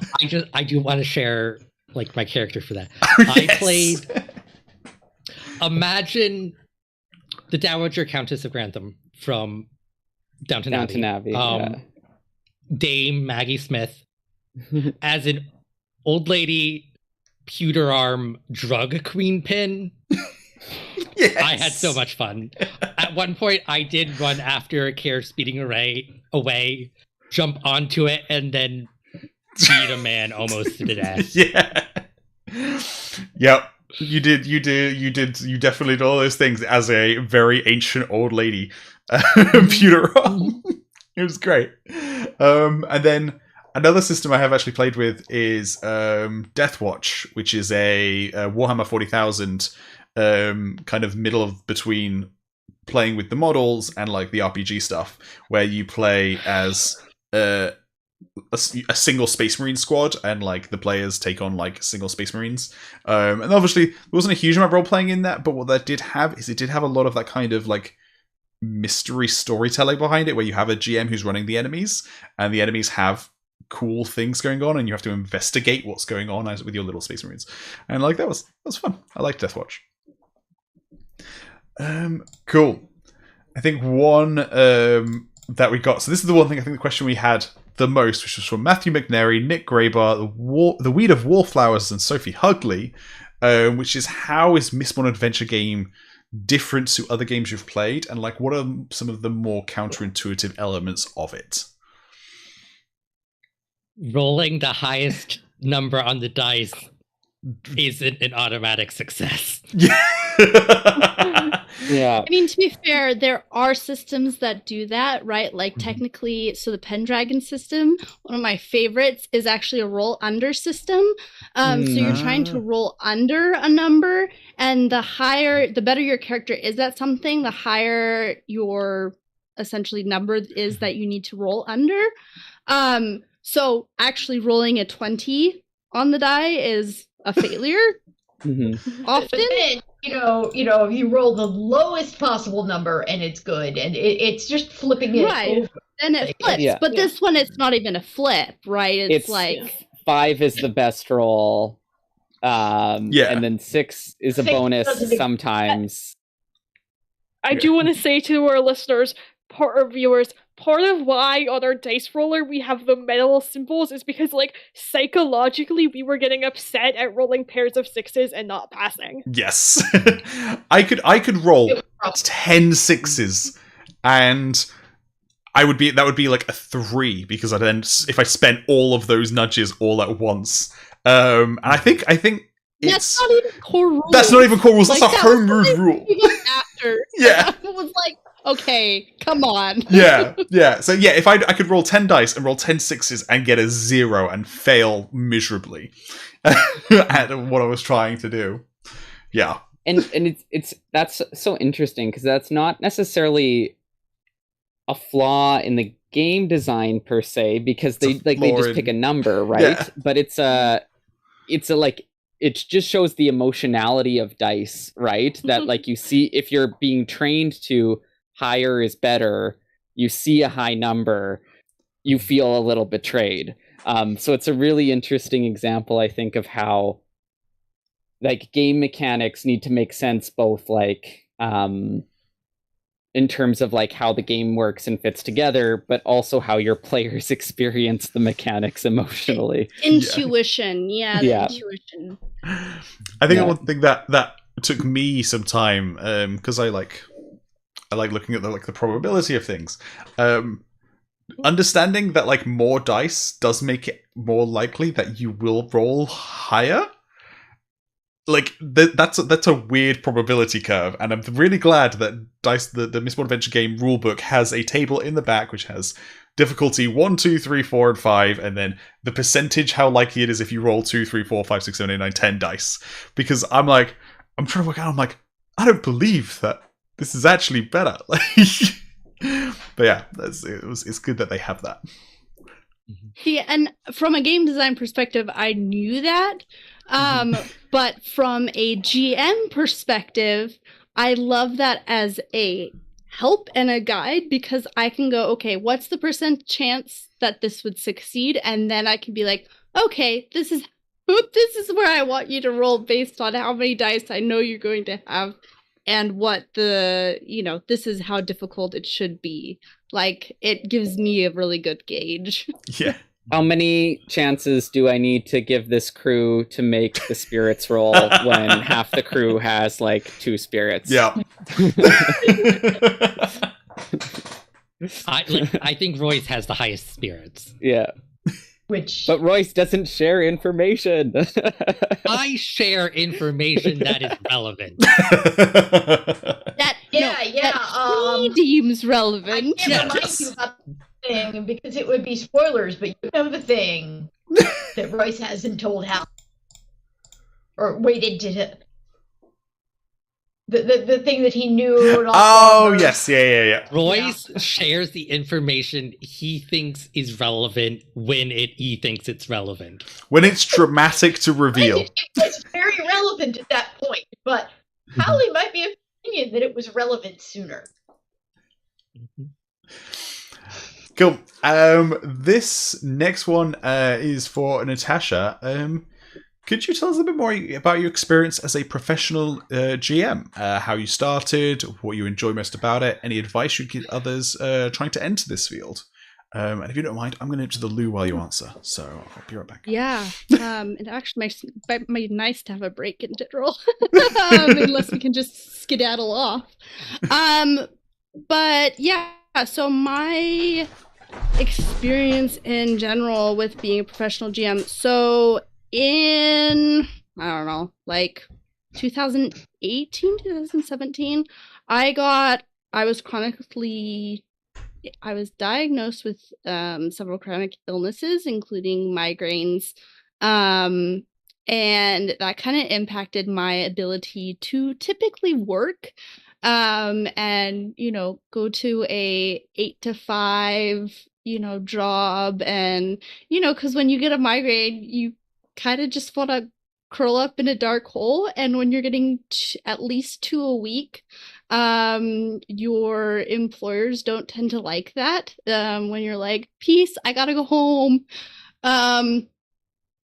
So I was looking for something to be able to do with myself that I was good at, and I was like, well, I'm really good at GMing, and I should be able to do that. And my background is in creative writing, so that's a lot of where I get my experience in like plotting and working with character arcs and all of that. But I was just like, okay, well, I'm gonna market it. So I went on Roll20, and there I looked at all of their form rules, and I was like, okay, so there's nothing wrong with posting paid to play games, so long as you put up front that they are paid to play.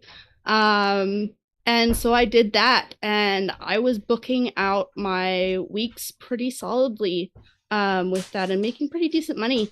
Of course, I couldn't necessarily keep up that pace that I was doing it at because, again, chronic illness. But it got me a really good, solid group of clients. And really, it was just a lot of marketing, a lot of advertising myself. And eventually I got to a place where I was running play-by-post games, heralding back to those text adventures. And that became a pretty hardy niche of mine that I love to run. But the market eventually, like, people caught on to the whole professional GMing thing. And so now there's a whole entire website that if you do want to do professional GMing, you can go to. It's called Start Playing Games. You can go through that. Or, I mean, you can just, start like I did. Make a website, make it look professional, go on, market yourself on Roll20, market yourself on other virtual tabletop platforms like, what are they called? Like, is it Arkenforge?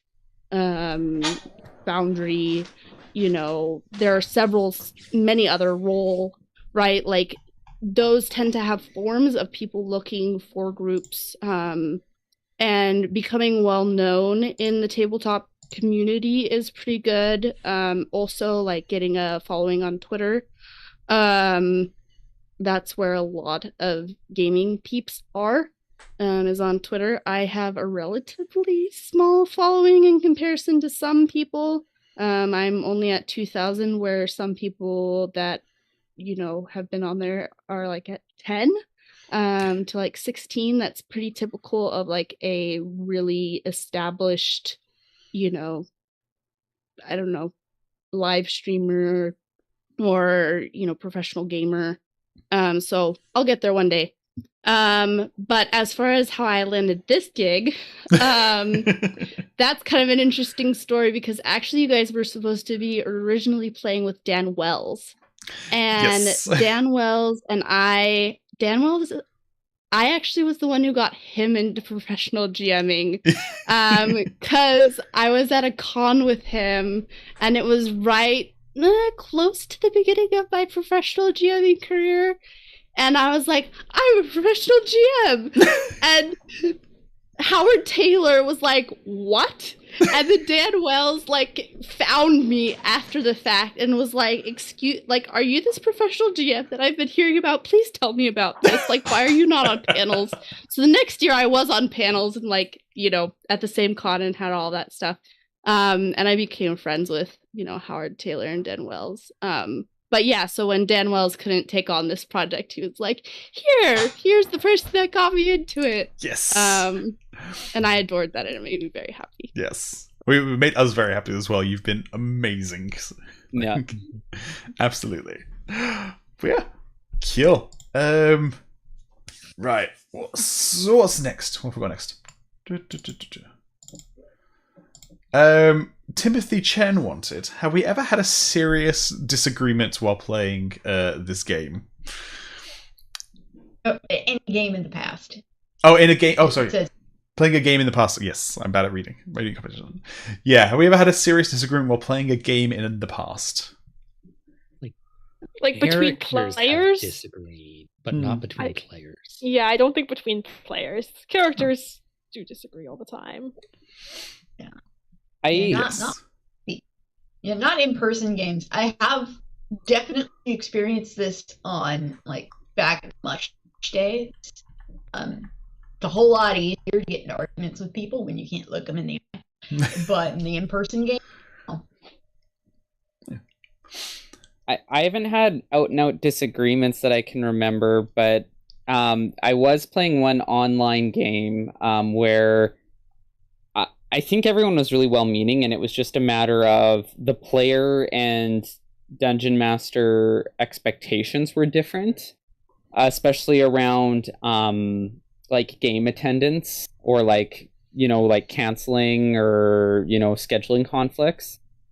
And it wasn't handled poorly per se, but I know I got a lot of almost secondhand anxiety, being like, oh, is this person going to show up, and is the GM going to be upset about it, and is that going to impact our and it's one of those things where it wasn't anyone's fault really, but it just kind of made it a little, at least for me, uncomfortable as a player who wasn't even directly involved but just wanted to play. So I think that's the closest I can remember to a player conflict or disagreement. Cool. Go on, Natasha. Surely you've got some drama. Come on, you got stories to tell. Come on, you've been at this for years. I have so many stories, but they're not really disagreements, because when you're hired on, you can fire clients, and I have fired clients because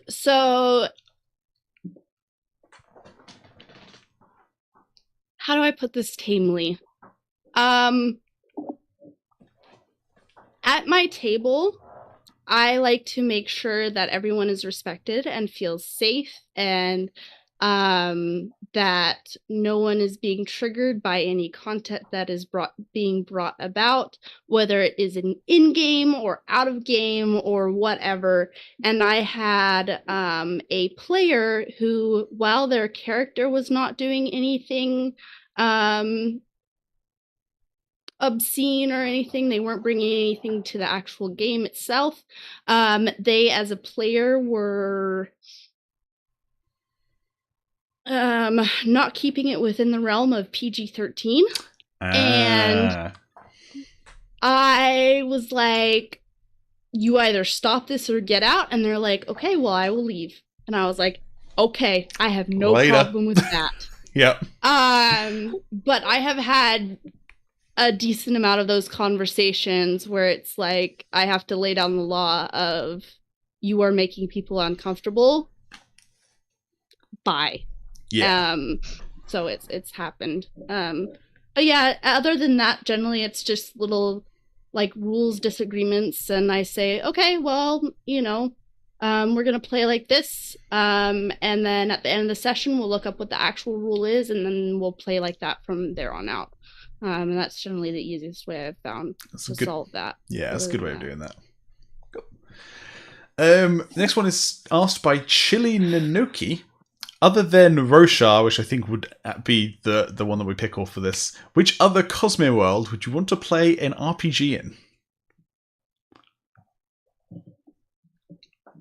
I'd love to do like a one-shot on Threnody. Ooh. Just like cool horror vibes. Like, Yeah. it'd be fun. I don't know what system would work best, but There's a number that one could choose from. yeah. I think for me, I'd love to see an RPG set on Cell. I feel like the programming style of the magic would lend itself nicely to like a game mechanics and giving the players lots of choice in like how they played. Yeah. I think for me personally, I think Nalthis and playing within like the Court of Gods would be a setting that I personally would find very fun. Like I think Threnody is like the obvious choice of like a horror one shot, but I'm not really into that sort of thing. And like the idea of like this is a colorful like political intrigue, but maybe there's some like dark underbelly corruption hiding underneath. It just sounds like a setting and concept that's more up my alley. I think all of them, honestly. And honestly, more Mistborn games would be fun. Like I think Mag is like very based on the books, like the crew story, right? Yeah. But I think Mistborn, has room for other types of games. And I love Mistborn a lot. Also, I won't go into details of why, because not everyone has read the sample chapters, but the secret project worlds, some of them are, I think, could have some cool games in them. Yes. Yeah. So, but, yeah, no. Also, there's a new D&D 5e book called the Radiant Citadel. Oh, yeah. Journey through the Radiant Citadel. Yeah, which gives me very much Silverlight like world hopping vibes. Oh, yeah. And so when I was like, I haven't read the actual material, but I was reading some of the promotional stuff for it, and I was kind of like, oh man, like some sort of like world hopping Cosmere campaign would be super fun. I think mentioning the secret projects as well, we won't spoil what's in the sample chapters, but what we've had so far, those books make me so excited for a RPG system in the far future once all of these magic systems are colliding. Like that I think is going to be fertile ground for a really interesting RPG experience.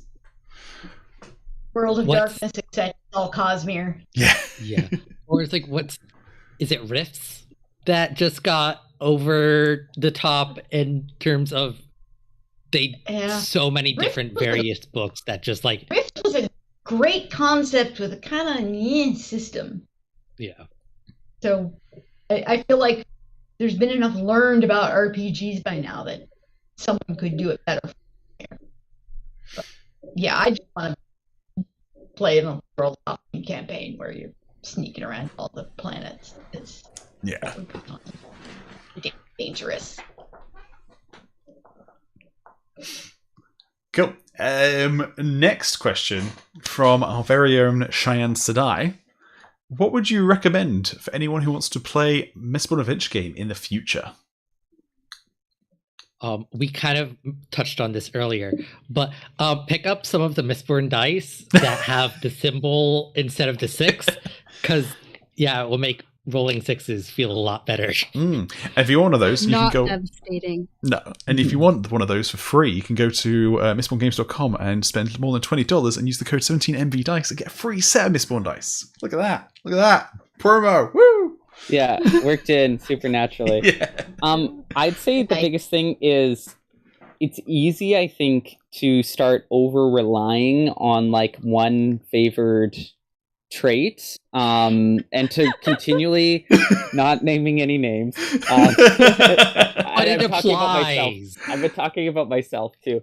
But to go back to your character sheet often and look at all your traits, including your tragedy and destiny, which isn't always as intuitive to apply. And then also your props. Because I did find, going back to my character sheet, I was like, man, I forgot I had all this stuff that I could add, and I was just kind of going back to the same, like, two things, which you're going to have a couple traits that are your go-tos for sure, like, especially if they're relating to your role in the crew. Like, that just makes sense. But, yeah, no, if you keep going back, you can, especially, if you have a dump stat, like a 2 spirits or whatever, but you say, oh, but actually I can add this and this and this and this, you can actually, like, the system is designed that your background and your history and your motivations can have just as much an impact on the role as your natural, like, innate abilities or resources. So remembering to use those, I think, is the biggest thing as a player. Yeah. I don't know how many of the viewers have watched Acquisitions Incorporated, which is a D&D podcast, the Penny Arcade peeps. But Pat Rothfuss is a frequent player. And sometimes he does what some of the other players refer to as that Pat Rothfuss BS, where he just comes up with this long explanation of like why he should get bonuses on a roll. It's like, oh, there's a chandelier involved. Like, come on, like that's my whole character's thing. It's like this game is built for that. It's just like propose like, oh yeah, can I add this trait for this reason to your DM? Like, it's ultimately DM's decision, but like, make an argument. If you're GMing and the argument is good, say yes. Yeah.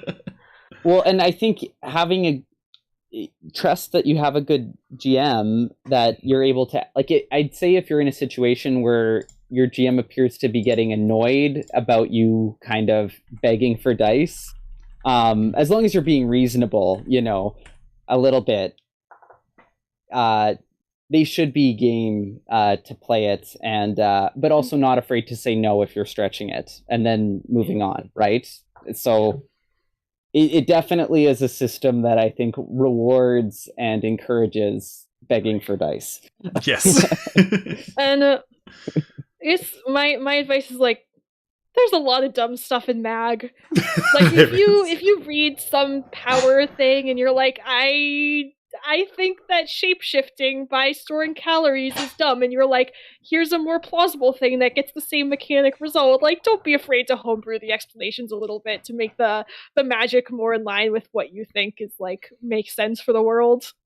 Yeah. Also, in defense of Mag, it's separate from the books, right? And we, as our audience, are very concerned, or are more concerned, I'd say, with, canon and sticking closer to the books than other games. Like, I think there's a lot of freedom in Mag to go ham with some things that you would never see in the books. That if you're playing a different sort of game, I think power to you and do that. Which, like, and we did decide fairly early on that, like, this is explicitly non-canon. We're not going to try and adhere to the events of the books. Like, I think canonically we're set. The GM has some crazy things planned. Canonically, we are set after Bands of Mourning. Yeah. And that But it's not canon, it's canon adjacent. I will say that you're going to notice in the mag that some metallic arts are given a bit more attention than others. For being a brass fairing, there is a grand total of 1 stunt in between the main mag sourcebook and the Alloy of Lost. There's 1. And if you're going in like that stunt doesn't quite work for me, you can homebrew stunts. You just got to work it out with your GMs. Like, this is a thing that would make sense for my character to be able to do with their power. And you can knock out a stunt that gives you some bonuses to actually doing that, because it's something your character has practiced at.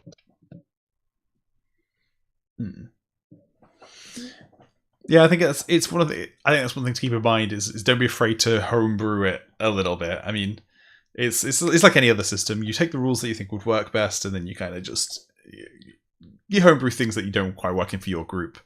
Yeah. My tip. Sorry, yes, Natasha. And this is something that's a little bit of a self pitch, but more of a future self pitch, is that invest in secrets up front. Yes. Weave those secrets together and invested secrets up front. I'm putting together like a couple page supplement of how to create secrets and weave them together for intrigue campaigns, and that's why I said it's a little bit of a self pitch. But for MAG specifically, you are rewarded with advancement points for revealing secrets and for acting upon those. And it just makes the game in general more interesting and plays into the entire theme. So that's my big tip, is really lean into those secrets and take the time before the game in your session 0 to really set up your secrets. I really enjoyed coming out of. I felt like we came out of episode 9, and I think a lot of us have revealed the secrets you initially gave us, but now we also all have like new secrets now as well, and they're good ones because it's like we have reasons for not revealing them immediately. Like we have, and it's you've intertwined them wonderfully, and it's yeah. I'm really happy with where we are right now as the game after episode 9. Cool. This next lot is from Eni. I'm pretty sure our number 1 fan. I'm like easily going to say Eni's our number 1 fan. Yeah. And this is a series of kind of in-character questions. So to be answered kind of what would a character do in certain situations? Or various things. But the first one she wants to know is, Rosemary, how did Hallie get her brass knuckles? And there is the reason Ian knows how to ask this is so she is one of Natasha's world building Consultants. Yes, that was the word that had escaped my brain. Consultants. And so she's on our little private Discord server where we like plan our games and schedule and all that stuff, and where we usually record. And so I was teasing little bits of things, and Ian's like, "Oh, I need to hear this story." So, those of you who have been watching, up to this point that I was missing from episode 5, and we had an in-world reason for Hallie to be gone. Is she took one look at one particular professor, turned around, and just like walked off, muttering about not having enough heat stored to melt his face off. With somewhat more world-appropriate profanity stuffed into that. So, yes, this particular professor, the main impetus is where she originally got those brass knuckles, because since he was a professor she had to take some classes from and work in workshops with, and he's kind of a known dirt chaser. And while Hallie herself was not, buxom enough to attract his particular interest, she had friends who did, and a lot of those friends were really not into this. And like he would set these, we're going to work on projects after, in the evenings, and Hallie just started showing up at those projects, working on to the lab to work on her own stuff, and she got those brass knuckles just in case he were to get too fresh, and every once in a while he did, and she would be right there in between going, no, we're done now. I'm going to take my friend home. Yes.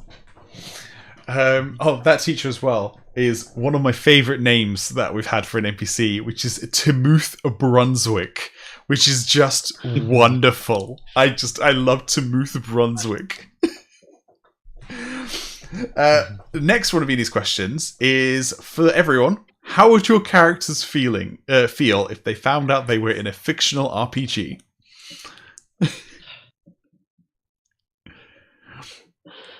I feel like Dervish would be like, this explains some things.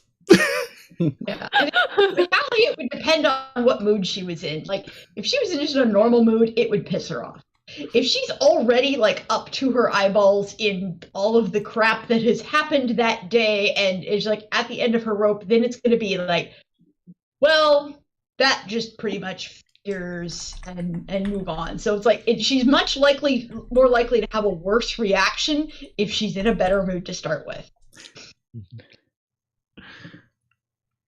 It's like, that's sort of like asking the question on, like, what if our reality is just a simulation? I'm like, I don't know. Like, what do you even do? How do you react to that? Like, I, as a human, don't know how to react with that. I think, like, that would be, like, voice would just, like, I don't know what to do with that. Storing that one. I have an answer for this for Ghost. Yes. Yes. And that's because I actually have a character that I want to play in the future that's kind of like this. But Ghost would take it upon himself to break the fourth wall often and like become like almost like a Deadpool-esque character, but like in the cute little ghost way. And that's how I feel like he would react. He'd just be like, okay, I'm cool with this. And now I'm talking to all you. Like, I love that so much. I feel like Marilyn would definitely try to con the players into like giving her more stuff. She'd be like, hey GM, like, you're controlling this world, like, you have the power to just make me rich. I think Luca would enjoy it because a big thing for Luca is he doesn't want to be boring and he wants to be like an exciting hero in a story. So if you found out he was being role played as a hero in a story, you'd be like, this is great.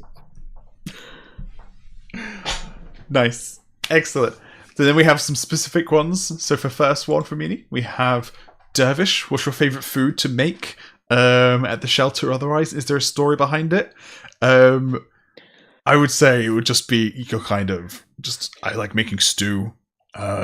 It reminds me of my youth.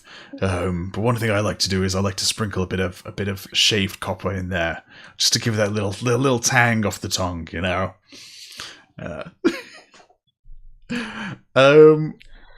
Next one is Hallie. Who's your favorite crew member aside from Dervish, and why? In character, huh? Yeah. Right. And when asked the first part of that, she'll kind of mutter, I guess pretty one's all right. She'll sort of point at Royce, and it's just whatever. And then when you ask her why, her cheek's gonna turn kind of red. She will throw a muffin at your face and then flee. Excellent. Marilyn, why do you troll Luca so much? Everything in. Yeah. Yeah. Marilyn, why do you troll Luca so much?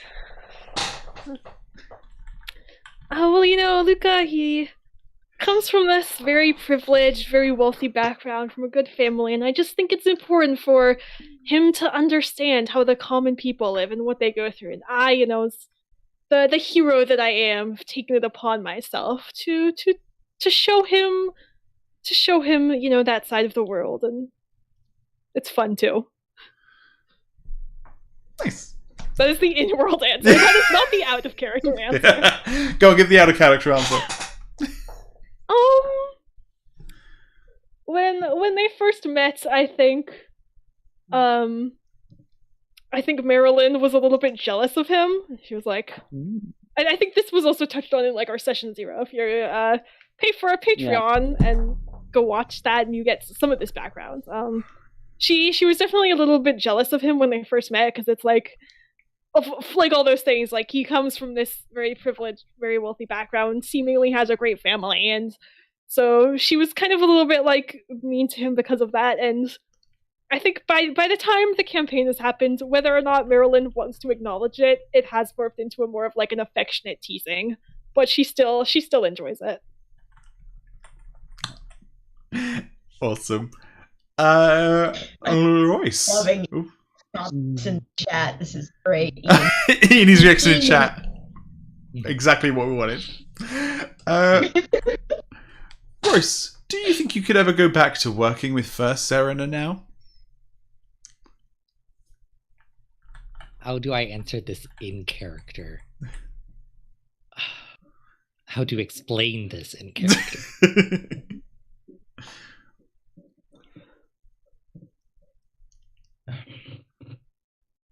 I need to answer this out of character because it's just too convoluted. Because there is a slight misconception in this question, which is natural because we haven't really explained it in game. Yeah. First Serena is like the physical like location. It's the Imperial Consortium is the banking entity that bought out Hadriel Holdings and Loan, which was Royce's family's bank, and like their headquarters and where they operate out of is First Serena, which named after one of the ash mounts because I needed to name it, and I'm like, I need something vaguely historical, and I picked an ash mount, but Royce is unlikely to work with them because they are evil. They're not good.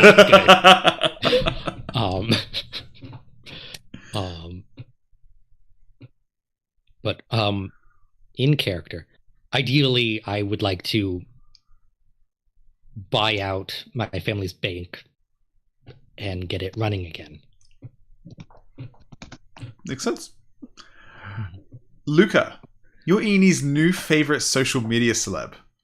Word is going around that you got a new roommate. How close are you guys really? Well, I don't like to, talk out of turn or anything. I think, it's important to get along with your roommates, and Royce is an excellent person in my life. He's a good person who's my friend. We're best buds, and you should see the things we get into when we're left to our own devices. It's a lot of fun, but yeah. Excellent. And then last but not least, how is the tax evasion going? Giveaway Ben. Giveaway Ben is actually on the run right now. They're catching up to him. So yeah. How are we guys feeling? We said we were going to do 2 hours. And I'm good to keep going. We've got How many more questions do we have? I will need to pop off. Yeah, I'll say we've got 3 more questions. I think we have. There are 2 more that we skipped. If we want to go back to them, yeah. Okay, I have them highlighted. Let's. That one's very similar to one we've already answered. I want to answer the one about what timeline does it take place? Because for Jason and Nelson's asking this, it seemed odd that everyone just accepted the existence of a universal metal mind.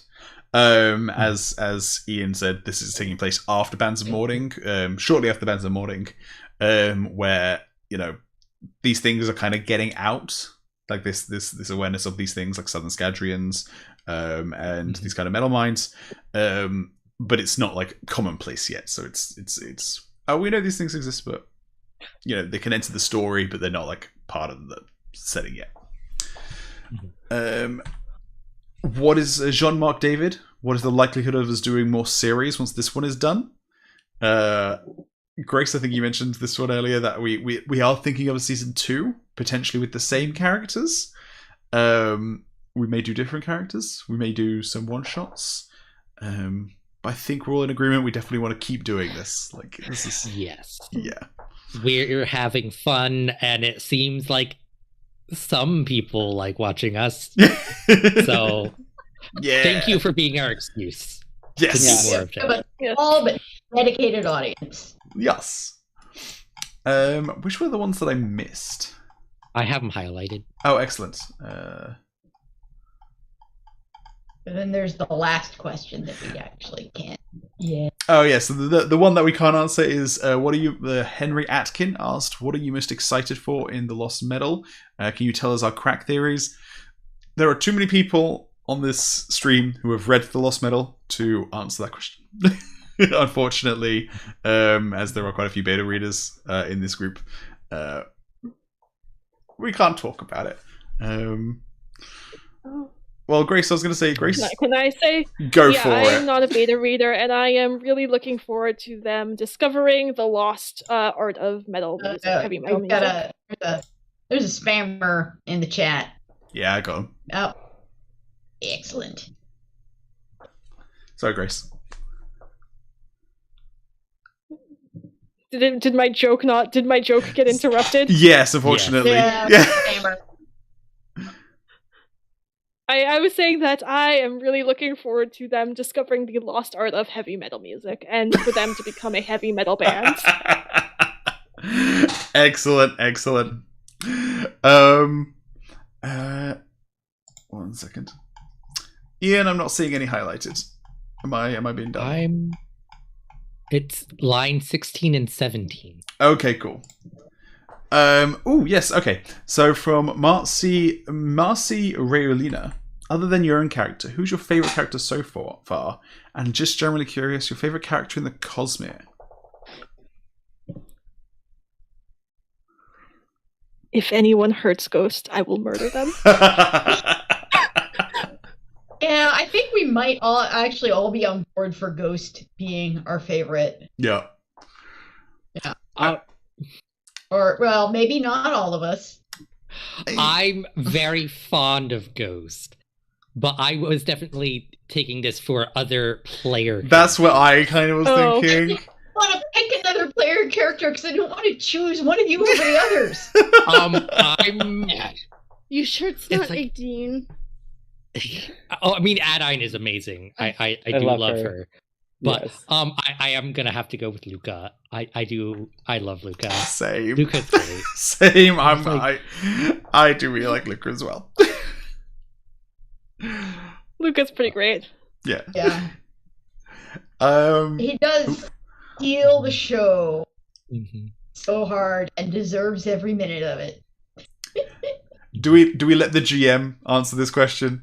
Is the GM allowed to answer who her favorite character is? And they're also asking who our favorite character in the Cosmere is, which Yeah. that's an easy, hands down, Nat, 100%. I have no favorite children. Yes. Perfect answer. I feel like parents say that, but No, so legitimately, I have favorites for different things. Yeah, Yeah. Like, if that makes sense. Like, absolutely. you know, like there are certain people that I would call on for certain moments, and then there are other people that I would call on for other moments, and that we'll just leave.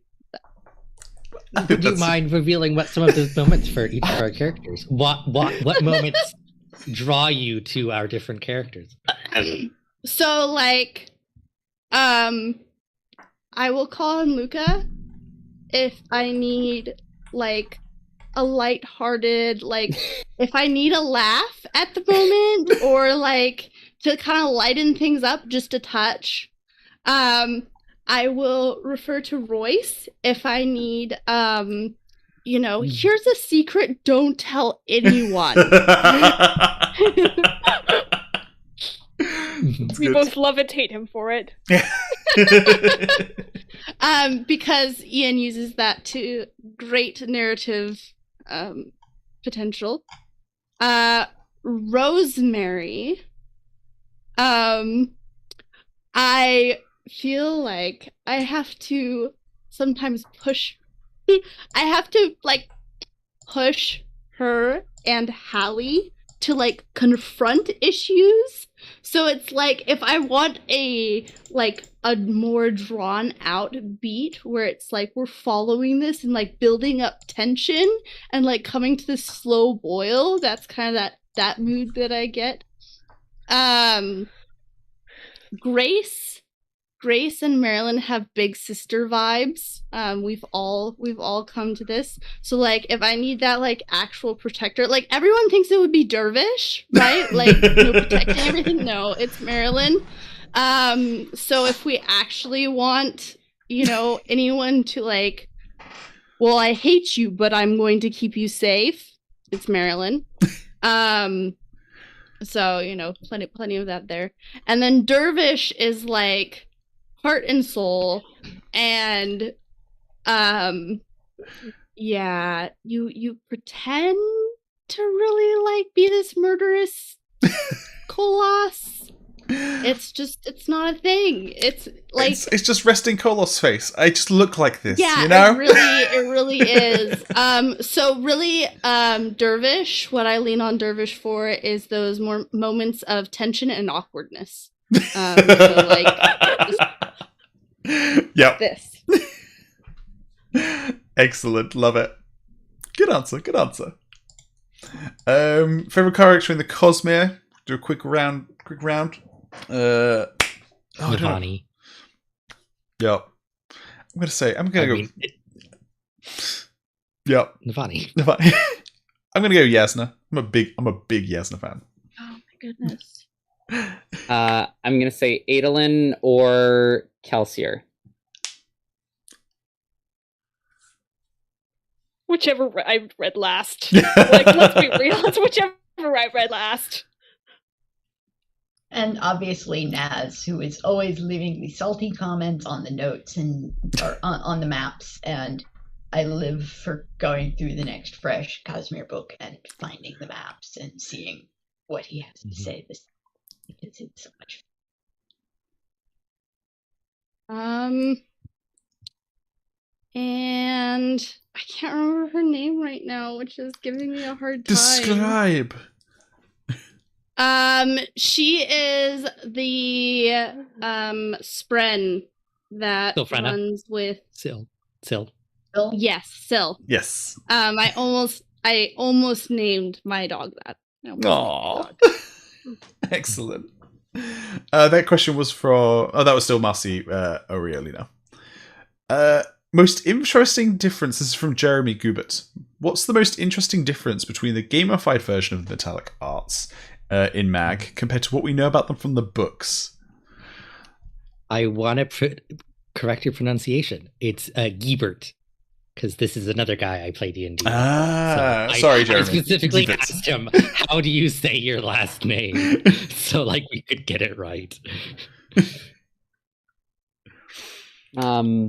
I'd say one of the big differences, I think, that a book isn't concerned with game balance. Mm-hmm. So the powers can have varying levels of usefulness in different situations. Allomantic copper, for example, is fine in a book, but not super exciting in a game. So I think the main difference is the attempts the game has made to balance things, and then also between people with powers and people without powers. So, in the books, you can have people who are, high resources, high physical attributes, and are Mistborn. In the game, you try to compensate. If you have powers, some of your other areas are less developed. And that does kind of come from some things Kelsier says. He focuses on steel and iron, and he's not as good as Vin at the emotional metals, but that concept is definitely taken further as far as it can go in the game to try to make it more balanced. Nice. I want to shout out Copper Furukami again, because Copper Furukami is just very different from other forms of Furukami. Because you can just, whatever you store, if you tap, you can just put it back, and it works fine. Whereas like other Furukami is like you're kind of using up the attribute. So it's like the whole charges system. I kind of recently had a breakthrough where it's like, okay, like this is not actually representing like how full your metal mind is. It's just like it's narrative convenience points. Like, do you have something random stored away to like help you in this moment? That's my rationalization. Yeah. For me, what it is, and I don't know how much this is described in the books versus WOBs, but if you read what the like downsides of being a savant are, they don't really make sense in terms of like mechanically how savantism works in the Cosmere. Like they just don't. Yeah. They tried, but But again, it's that competing goal of making a fun game and a balanced game versus, being canon strict. And sometimes you got to compromise on one to benefit the other.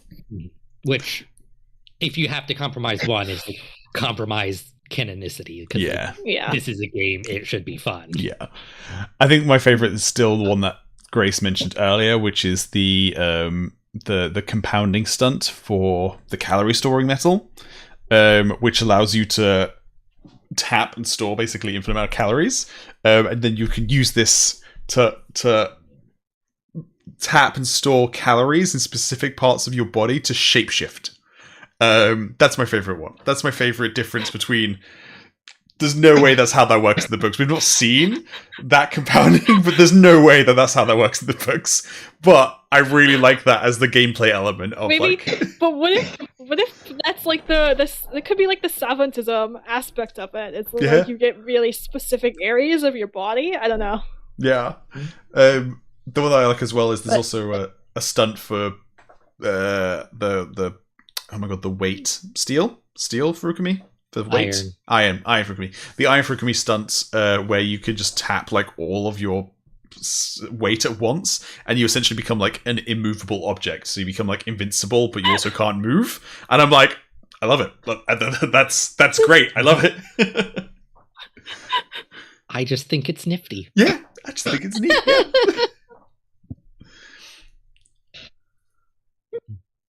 I think, and one of my more fun bits that I've spotted in there is that they basically made some things up out of cloth, and they're like, okay, 1 out of every 50 people is metalborn, and you sit down and you do the math on that, and you go, wait a second, because if that were actually true, Ellendale, just by the numbers, by the math, Ellendale would be crawling with compounders, and it's not. Yeah.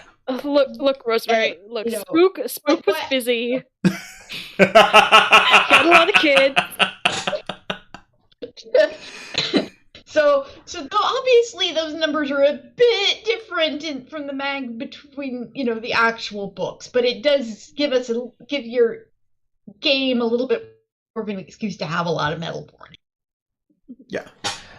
Cool. One last question, which I found in that I've missed. This is for Natasha. This is from Taylor Hall. What is the most surprising decision someone has made in the game so far? You can only use the first 5 episodes. You can't use some of the ones from. Yeah. You can answer first 5, and then once we are off air, you can tell us the real answer. Know. We definitely know the one that was the most disruptive, I think, to Natasha's plans. Well, this is the most surprising decision. The most surprising decision.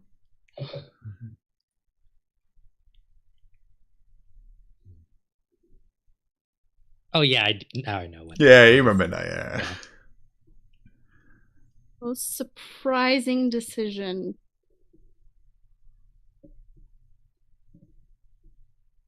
Okay, this is this is just a silly tidbit. Like it was surprising to me as a human being. But when Royce ate the shrimp, I knew. I was like, Ian.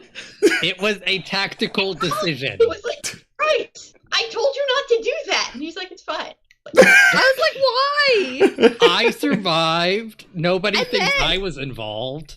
And then to pettily throw up intentionally on the woman. Like,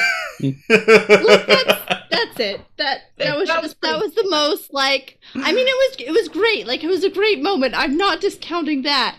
But that was probably the moment that I was just like gotta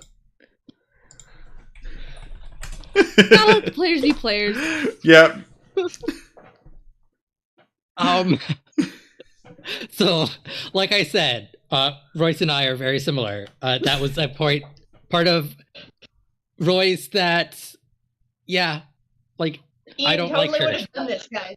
I would have done that. Yeah. I would have done it. I mean, I don't know if I would have eaten the tainted food. But if I was in that position, I would throw up on her dress because she's a terrible person. I mean, like